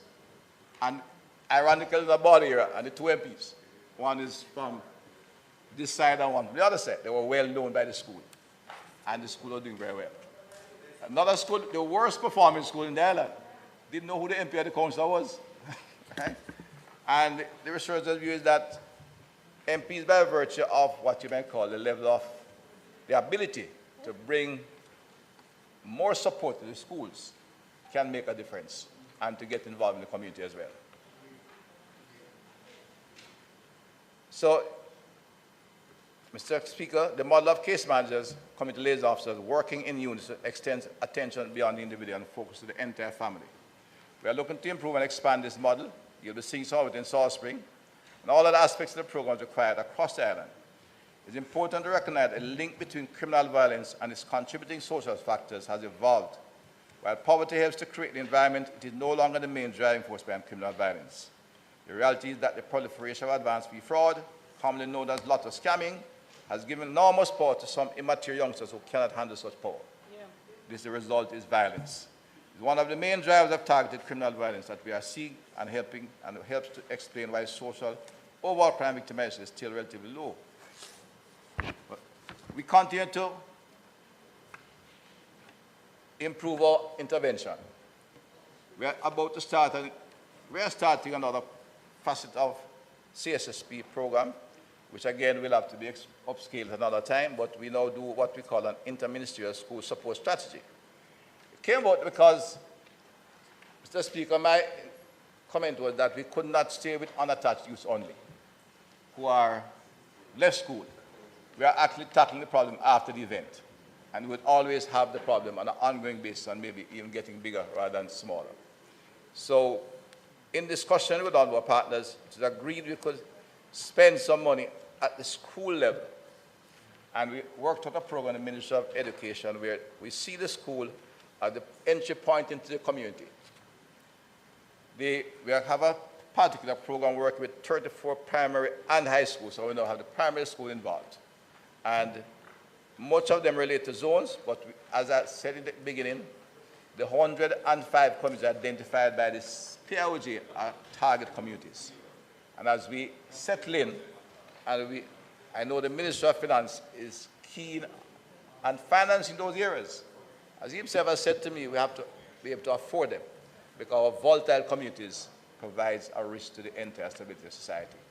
And we cannot have our young children coming out, continue to be diversified into a life of crime as early as age 12 and 14. The Ministry of National Security is spearheading the committee I indicated earlier, and we are working, but we work closely with all the other agencies. The social safety net, we seek to bring the social safety net to the individual, to the family. For the part benefit, economic grants, civil registration, all part of the social safety net Jamaica has. We don't have a very tight social safety net, but it can be effective. When a poor family gets the part benefit, gets an enterprise grant after some training from HEART, and they get registered and get their ID, civil registration established, you can make have a transformative effect on them. And today, if the situation is that serious, we can even get social housing attached. The government has a comprehensive list of things what we need to bring them together that each one support the other. And that picture up there, we're having discussion in Greenfield with some students. It's an eye-opening activity. Although we have had some trauma in Greenfield, that school is, principal is an effective leader. She was preceded by a gentleman, Mr. Stewart, and now she's I think she's, well, I know her as Miss Donaldson, but she's married, her second name. But the entire staff is particularly cooperative, helpful, and we're able to work with them. Indeed, Mr. Speaker, when I went across the primary school, as we say, we are going to get involved. There are some fantastic kids there. If we catch them and provide the social support, we will begin to make the change we need in society. Here, here.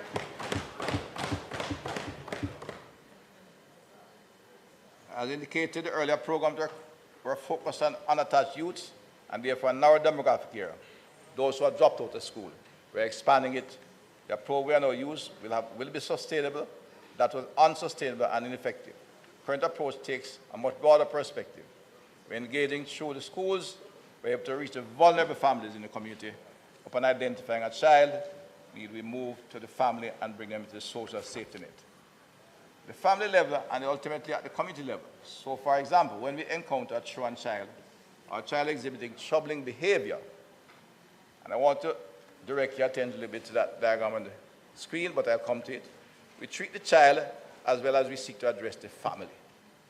The school becomes the point of contact because we don't find them easily before, although the Ministry of Health is a good postnatal clinic.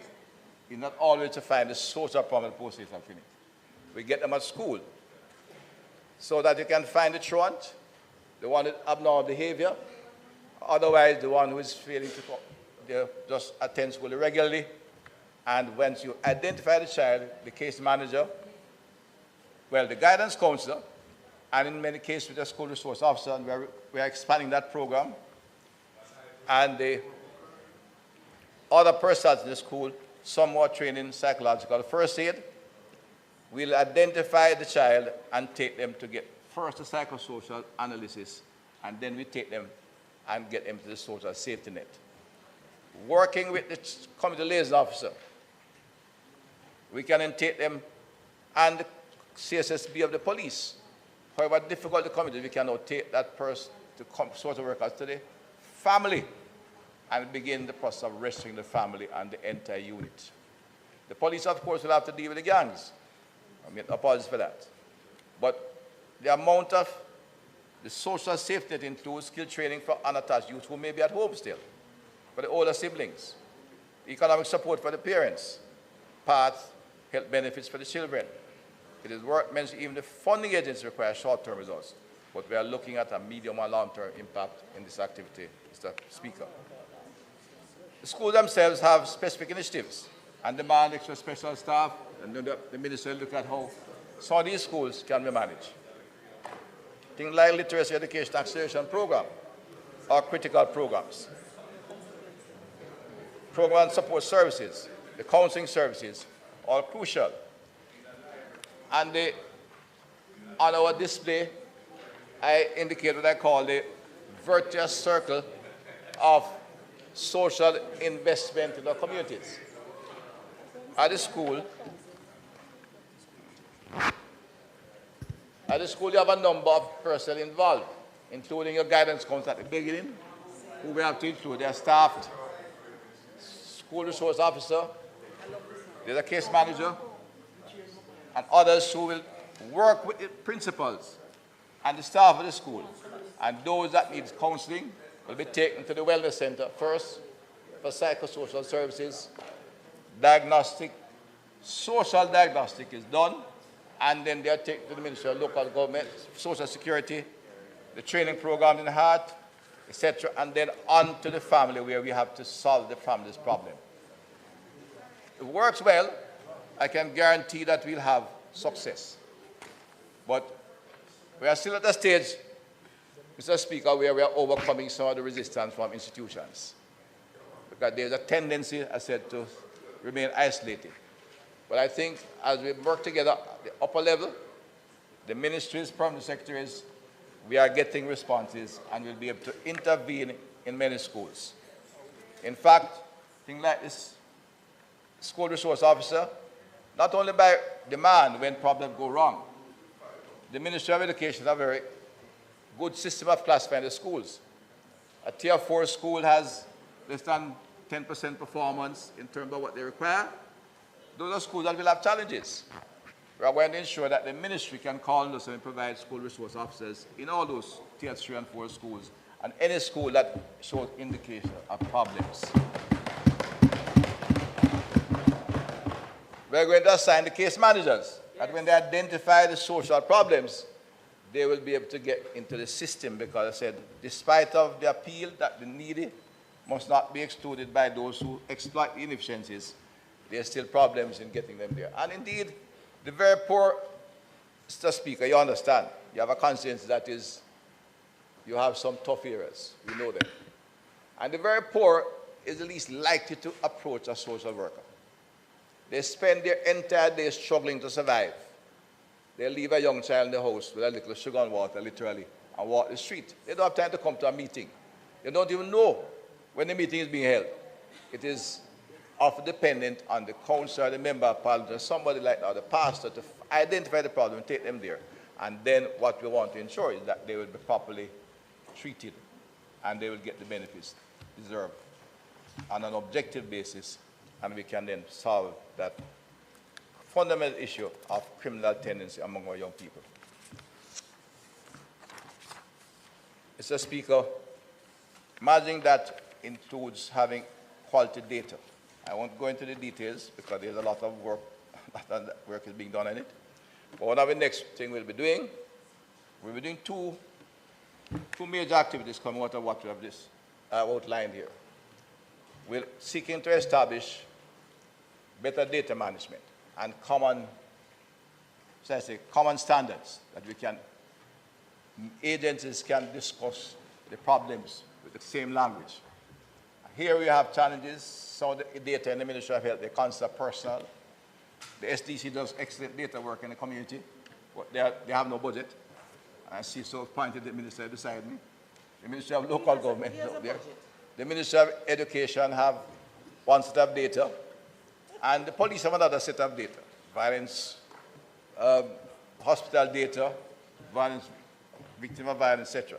We have to find a center where we can get all that data, have a common standard, and then establish a space where we can analyze the data and take corrective measures in a comprehensive manner.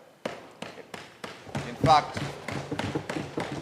we have some publication I showed to the MPs. There are some 7 years we have done violence audit and done data analysis, St. James, Westmoreland, and here in the corporate area. And I'd like to share with you that they have quality data. And out of that data comes the information we can use to resolve some crucial issues. Right? Very critical.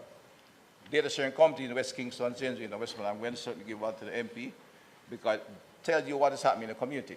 We have put data liaison officers in various areas, and we're working to ensure we can put that. In fact, what I have indicated to the Permanent Secretary and to my entire team is that we'll look at establishing a central point at the PIOJ, where you establish the equivalent of what we call in the police the C5 Command Center.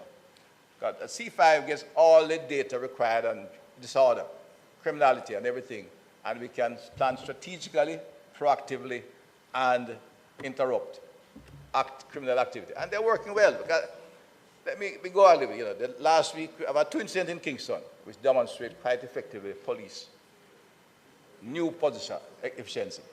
The shooting in Kingston, which some people want to remind them about 50 people shot by police, unfortunately. But that incident took place successfully against the criminals because police were deployed strategically. Intelligence and know. Right? Come here. Mr. Speaker, the police was placed here because we had intelligence. We know there were going to be action. And they ran into a vehicle which was with 6 heavily armed men. 4 were shot, 5 arms recovered, 1 policeman was shot. Again, because the communication, the other police hotspot patrol was in the west, was coming to assist the police on time, immediately. They had the mobility, they had the communication, and they had the intelligence. The one that failed in the east The first report I'm having, and I'll tell you that it was a sad one. We had 3 murder victims, and 1 youngster shot. 2 were children. 1 is the son of a police sergeant. Right here, what happened? The police was deployed. There were 2 police deployed to prevent that. The first report is that somebody called the police. No, that can happen. It shouldn't happen that way because the police in these areas should not move unless this command center directs them. But they are known in the area. They know the area. And people will call them who they know to check on something elsewhere. And they drove off from the spot, and with less than a minute, the criminals who were watching intervened, just, as I said, sprayed whoever was on the sidewalk and killed 3. It is traumatic. You know, we have done the van audits, I said, but that's the kind of operation. But I said the police was present and reflects the increased strategic deployment. We're going to continue that. We're expanding it across the island, and we're improving our intelligence, and we'll be able to interrupt the criminals. I've just mentioned that because that is the data on the communication give us the response. We want to do that for social services. And the PIOJ will have data that we can talk about, look at, and bring it to respond to the communities, even before your members start complaining. And I assure the member from that part of St. Andrew that will not be allowed to grow into a big pocket. You won't get a big pocket. You will not get a big pocket. Tourism.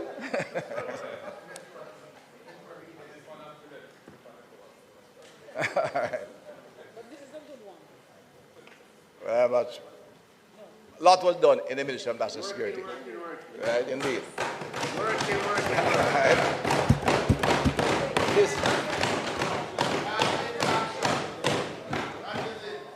This is a regular publication that you may wish to wish from the City Security Secretariat.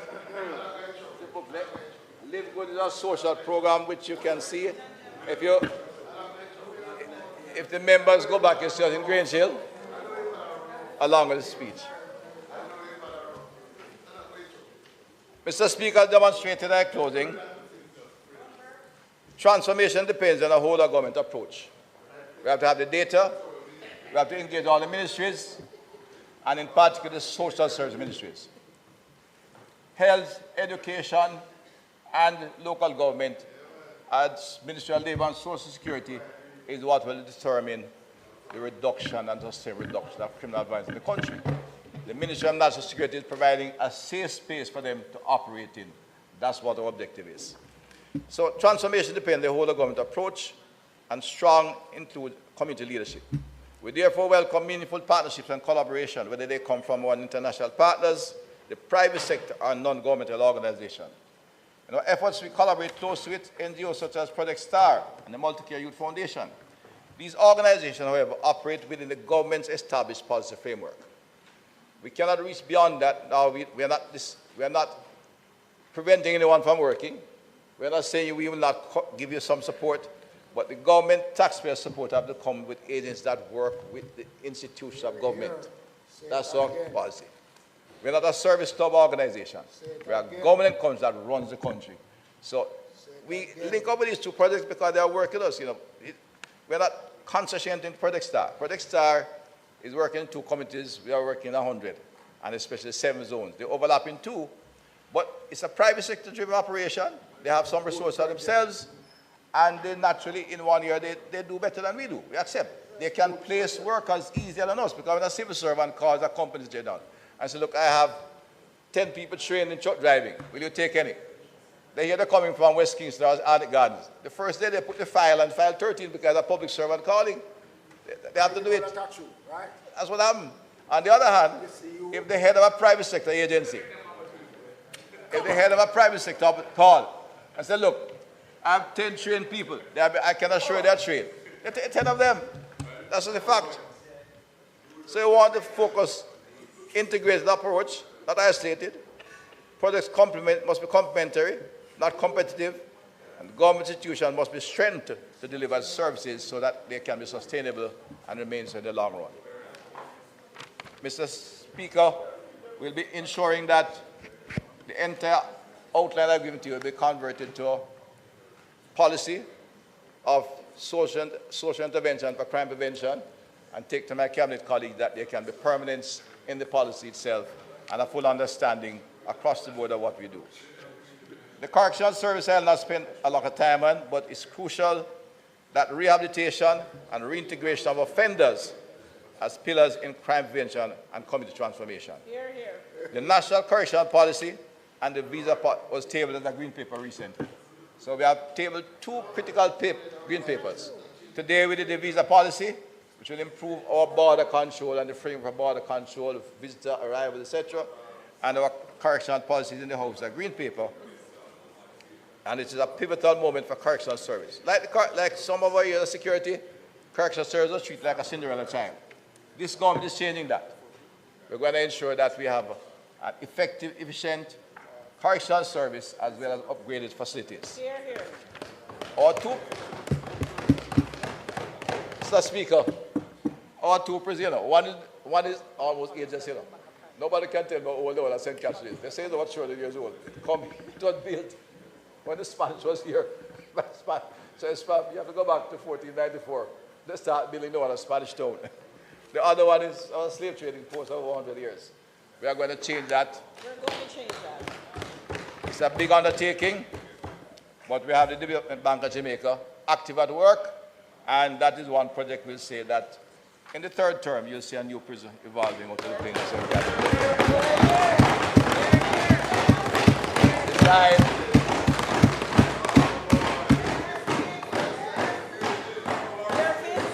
Designed to have top security, rehabilitation, and effective, supported by effective reintegration and transformation program.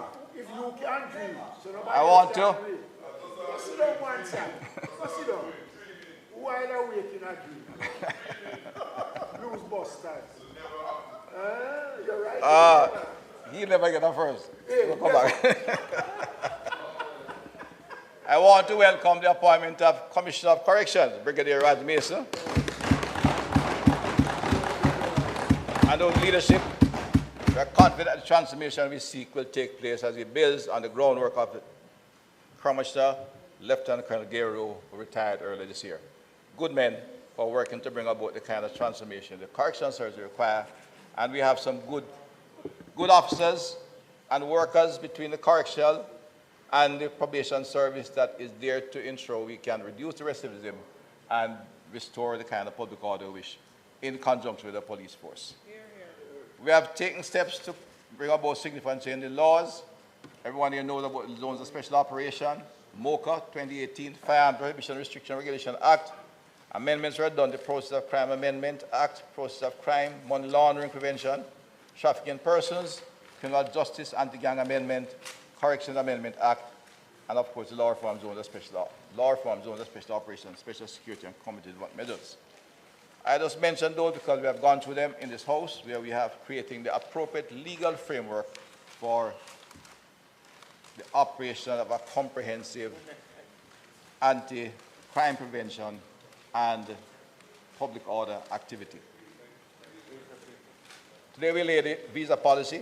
It's the second policy we have placed on the House, demonstrating the Policy Department's commitment not only bringing legislation, but leaving behind effective policy framework for operate and ensure a strong framework for security going forward in the country, where we can give assurance to the public of good order, public safety, and significant reduction in violence across our society. It is on that foundation we will build a prosperous society, Mr. Speaker, and that's the commitment of this country. In closing, I want to re-emphasize that we are executing our policies in a manner that is generating success and assures of sustainability. We have made the investment, we are seeing the results. We will complete the investment even in the third term. We have demonstrated that strong security provides a foundation for effective social investment and transformation. You cannot do one without the other. I wish to emphasize that the broad cross-section of social investment and the whole of government approach, coupled with creativity and innovation, will lead to the social stability we all desire. That's this government. Madam Speaker, I must address the members of this side, highlight even those of their own thinking have evolved with times. While they remain entrenched in outdated thinking, I invite them to read and join the progress from that side. Again, refer to the article by Mr. Castaneda and Mr. Onimami. One was born a communist, Minister of Finance in Mexico. The other, similarly, both professors in the United States University now. And they have an extensive theory and the need for increased emphasis on security, outlining how much more the safe developed countries have more police officers and other activities to deal with even less crime than we have. It costs, but I just take two extracts from it. And I quote, security must be regarded as an essential component of social protection. Security, public safety, must be seen as an essential component of social protection. Hear, hear. And affirm that tackling violence is essential because it obstructs the exercise and enjoyment of all other rights. Yes. True. The unnecessary debate over the use of what was in the Constitution, the state of public emergency, was in fact a most unnecessary activity. Yes. Its use have saved hundreds of lives. But this government have invested, having done the work to take our police force to another level, and begin the process of investing in our volatile communities, will in fact achieve the objective.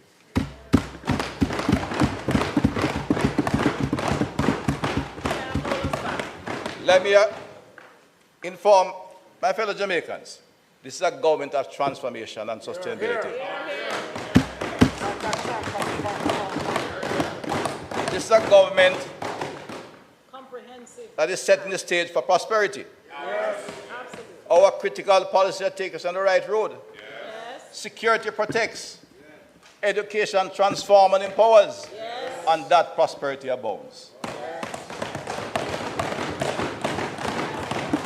My friends, as a closing, let us go to the good book and remind them of Matthew 5:45. Yes. You want to read it for me, Mr. You know the Bible, right? Matthew 5, with apologies. Sorrows would fall on both the just and the unjust.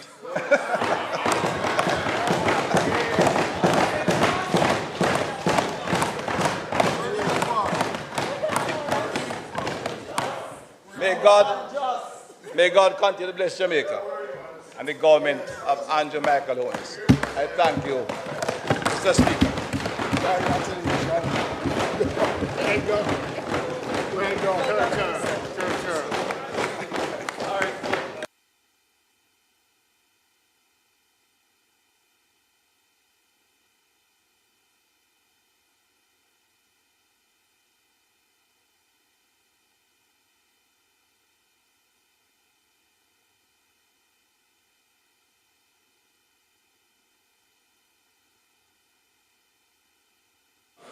Members, just one correction. We did make mention of the cultural group as Hatfield, but rather it is Hartford. Mr. Speaker, I think this Honorable House will all agree that this was truly an excellent presentation by our Minister of National Security. Mr. Speaker, I now beg to move for the recommittal of all the items from announcements through to public business in order to complete the agenda for the day and to facilitate the notices of motions given orally, in particular for the motions therein to be moved by the respective members. May it please you, Mr. Speaker. The question is that the sectoral debate be suspended. Mr. Speaker, I further beg to move that the sectoral debate be suspended until the 21st of May at 2 p.m. in the George William Gordon House. May it please you, sir. The question is now on the floor for the sectoral debate to be suspended until the date announced and that we recommit to the full agenda. Those in favor? Those against? Ayes have it. Announcement. Laid on the table of the House are the following: Annual Report of the Jamaica Tourist Board for the financial year 2022-2023. Annual Report of Jamaica Vacations Limited for the financial year 2019-2020. Under the Trademarks Act, we have the Trademarks Amendment, Rules 2024, and its resolution. Under the National Identification and Registration Act, we have National Identification and Registration Regulations 2024 and Resolution, National Identification and Registration Identity Services Regulations 2024 and Resolution, National Identification and Registration Assignment of National Identification Numbers Regulations 2024 and Resolution, National Identification and Registration Information Security Regulations of 2024 and Resolution, National Identification and Registration Appeal Tribunal Regulations 2024 and Resolution. Under the Revenue Administration Act, we have the National Identification and Registration Electronic Forms Regulations 2024 and the Revenue Administration Assignment of Registration Numbers for enrollment under the National Identification and Registration Act Regulations 2023. And finally, we have the Green Paper numbered 03 of 2024 entitled the National Visa Policy 2024. Thank you, Mr. Speaker. Bills brought from the Senate, petitions, papers, report from committees, notice of motion given orally. Mr. Speaker, I beg to give notice that at the next meeting of the House, I'll move the following: the Trademarks Act, the Trademarks Amendment Rules 2024 Resolution, whereas Section 78 of the Trademarks Act, hereinafter referred to as the Act, provides that the Minister may from time to time make such rules subject to affirmative resolution, A, for regulating the practice under the Act, including the service of documents, B, for classifying goods for the purposes of registration of trademarks, C, for making or requiring duplicates of trademarks and other documents, D, for securing and regulating the publishing and selling or distributing in such manner as he may think fit of copies of trademarks and other documents, E, for the regulation of trademark agents, F, prescribing fees payable under this Act, G, generally for regulating the business of the office in relation to trademarks and all things by this Act placed under the direction or control of the Registrar. And whereas on the 25th day of March 2024, the Minister made the Trademarks Amendment Rules 2024. Now therefore be it resolved by this Honourable House as follows: this resolution may be cited as the Trademarks Amendment Rules 2024 resolution. The Trademarks Amendment Rules 2024 is affirmed.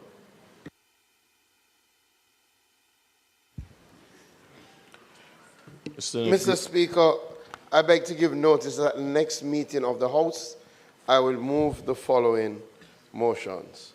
Whereas by virtue of Section 33(1) of the National Identification and Registration Act, herein referred to as the Act, the authority may, with the approval of the Minister, make regulations generally for giving effect to the provisions of the Act. And whereas by virtue of Section 33(2) of the Act, such regulations may provide, among other things, for the forms to be used in connection with any application, notice, certificate, or any other document required to be issued under the Act, the procedures and practices to be followed by the authority in the collection and verification of information required for the enrollment of individuals and disposal of information collected in respect of an individual whose enrollment is refused, the procedure and processes for the manufacture, preparation, issue, surrender, cancellation, renewal and replacement of national identification cards, the form and content of national identification cards, the procedure for the correction and registration of changes to the identity information of enrolled individuals, the fees that may be charged by the authority, the procedure for verification and authentication of the identity information of enrolled individuals, the procedure for archiving information in the custody of the authority, the procedure for the destruction of identity information in the custody or control of the authority, where retention of such information is no longer necessary for the purposes of the Act, the form of warrants to be issued under Section 29(1) of the Act, and any other matter required to be prescribed. And whereas by virtue of Section 3 of Section 33 of this Act, regulations may be made that section may be subject to affirmative resolution. And whereas on the 8th day of May 2024, the authority, with the approval of the Minister, made the National Identification and Registration Regulations 2024, now therefore be resolved by this Honourable House as follows. The resolution may be cited as the National Identification and Registration Regulations 2024 resolution. The National Identification and Registration Regulations 2024 are hereby affirmed. Whereas, by virtue of Section 33(1) of the National Identification and Registration Act, hereinafter referred to as the Act, the authority may, with the approval of the Minister, for given effect of the provisions of the Act, and whereas by virtue of Section 33(2)(d) of the Act, such regulations may provide for the procedure for the generation and assignment of national identification numbers, and whereas by virtue of subsection 3 of Section 33 of the Act, regulations made under this section shall be subject to affirmative resolution, and whereas on the 8th day of May 2024, the authority, with the approval of the Minister, made a national identification and registration assignment of national identification numbers regulations 2024, now therefore be it resolved by this Honourable House as follows. The resolution may be cited as the National Identification and Registration Assignment of National Identification Numbers Regulations 2024 resolution. The National Identification and Registration Assignment of National Identification Numbers Regulations 2024 are hereby affirmed. Whereas, Minister, sorry, just for the record, please state the name of the regulation going forward and those before. No problem. So the first is the National Identification Registration Regulations 2024 resolution. The second that I just read is the National Identification and Registration Assignment of National Identification Numbers Regulations 2024 resolution. Third, the National Identification and Registration Information Security Regulations 2024 resolution. Whereas by virtue of Section 33(1) of the National Identification and Registration Act, herein referred to as the Act, the authority may, with the approval of the Minister, make regulations generally for giving effect to the provisions of the Act, and whereas by virtue of Section 33(2) of the Act, such regulations may provide, among other things, for the procedures and processes for the storage, management, security, and confidentiality of information stored in the national databases, including technical standards with respect thereto for the preservation, custody, and safekeeping of information collected by the authority and for any other matter required to be prescribed. And whereas by virtue of subsection 3 of Section 33 of the Act, regulations made under the section shall be subject to affirmative resolution. And whereas on the 8th day of May 2024, the authority, with the approval of the Minister, made the National Identification and Registration Information Security Regulations 2024, now therefore be it resolved by this Honourable House as follows. Resolution may be cited as the National Identification and Registration Information Security Regulations 2024 resolution. The National Identification and Registration Information Security Regulations 2024 are hereby affirmed. The National Identification and Registration Appeal Tribunal Regulations 2024 resolution.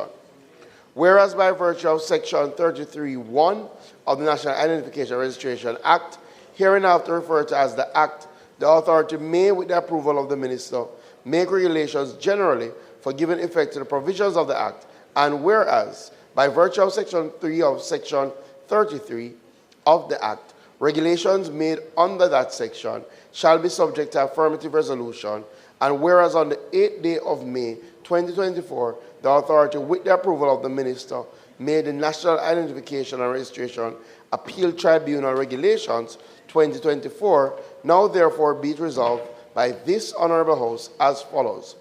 This resolution may be cited as the National Identification and Registration Appeal Tribunal Regulations 2024 resolution.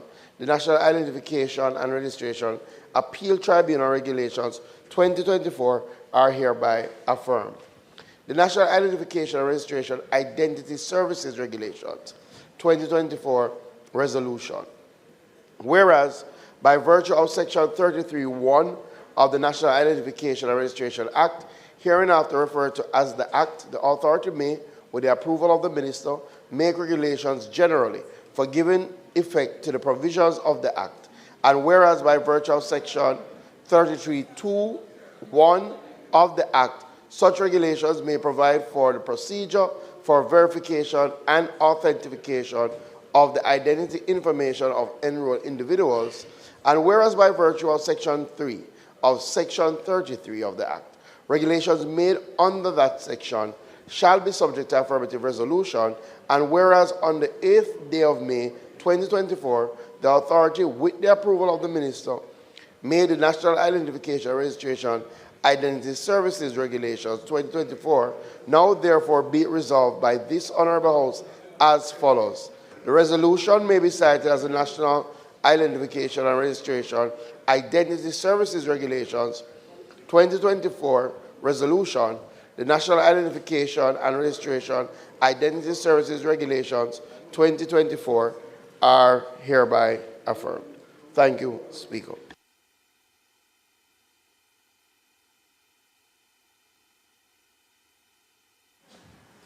Mr. Speaker, it is not intended to do any further business today. No, you don't need to. It's affirmative. On the motion of adjournment, if you want, you could say.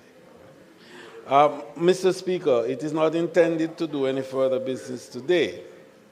I therefore beg to move that this Honorable House be adjourned until May 21, 2024 at 2 p.m. when the speakers in the continuation of the sectoral debate will be the Honorable Delroy Chuck, Member of Parliament for North Eastern St. Andrew, and Minister of Justice, as well as the Honorable Floyd Green, Member of Parliament for St. Elizabeth, Southwestern, and Minister of Agriculture, Mining, and Fisheries. May it please you, Mr. Speaker. You want to.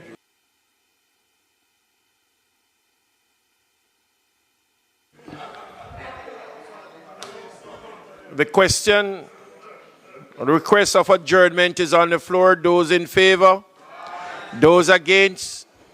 The ayes have it. This Honorable House now adjourn until the date that has been fixed.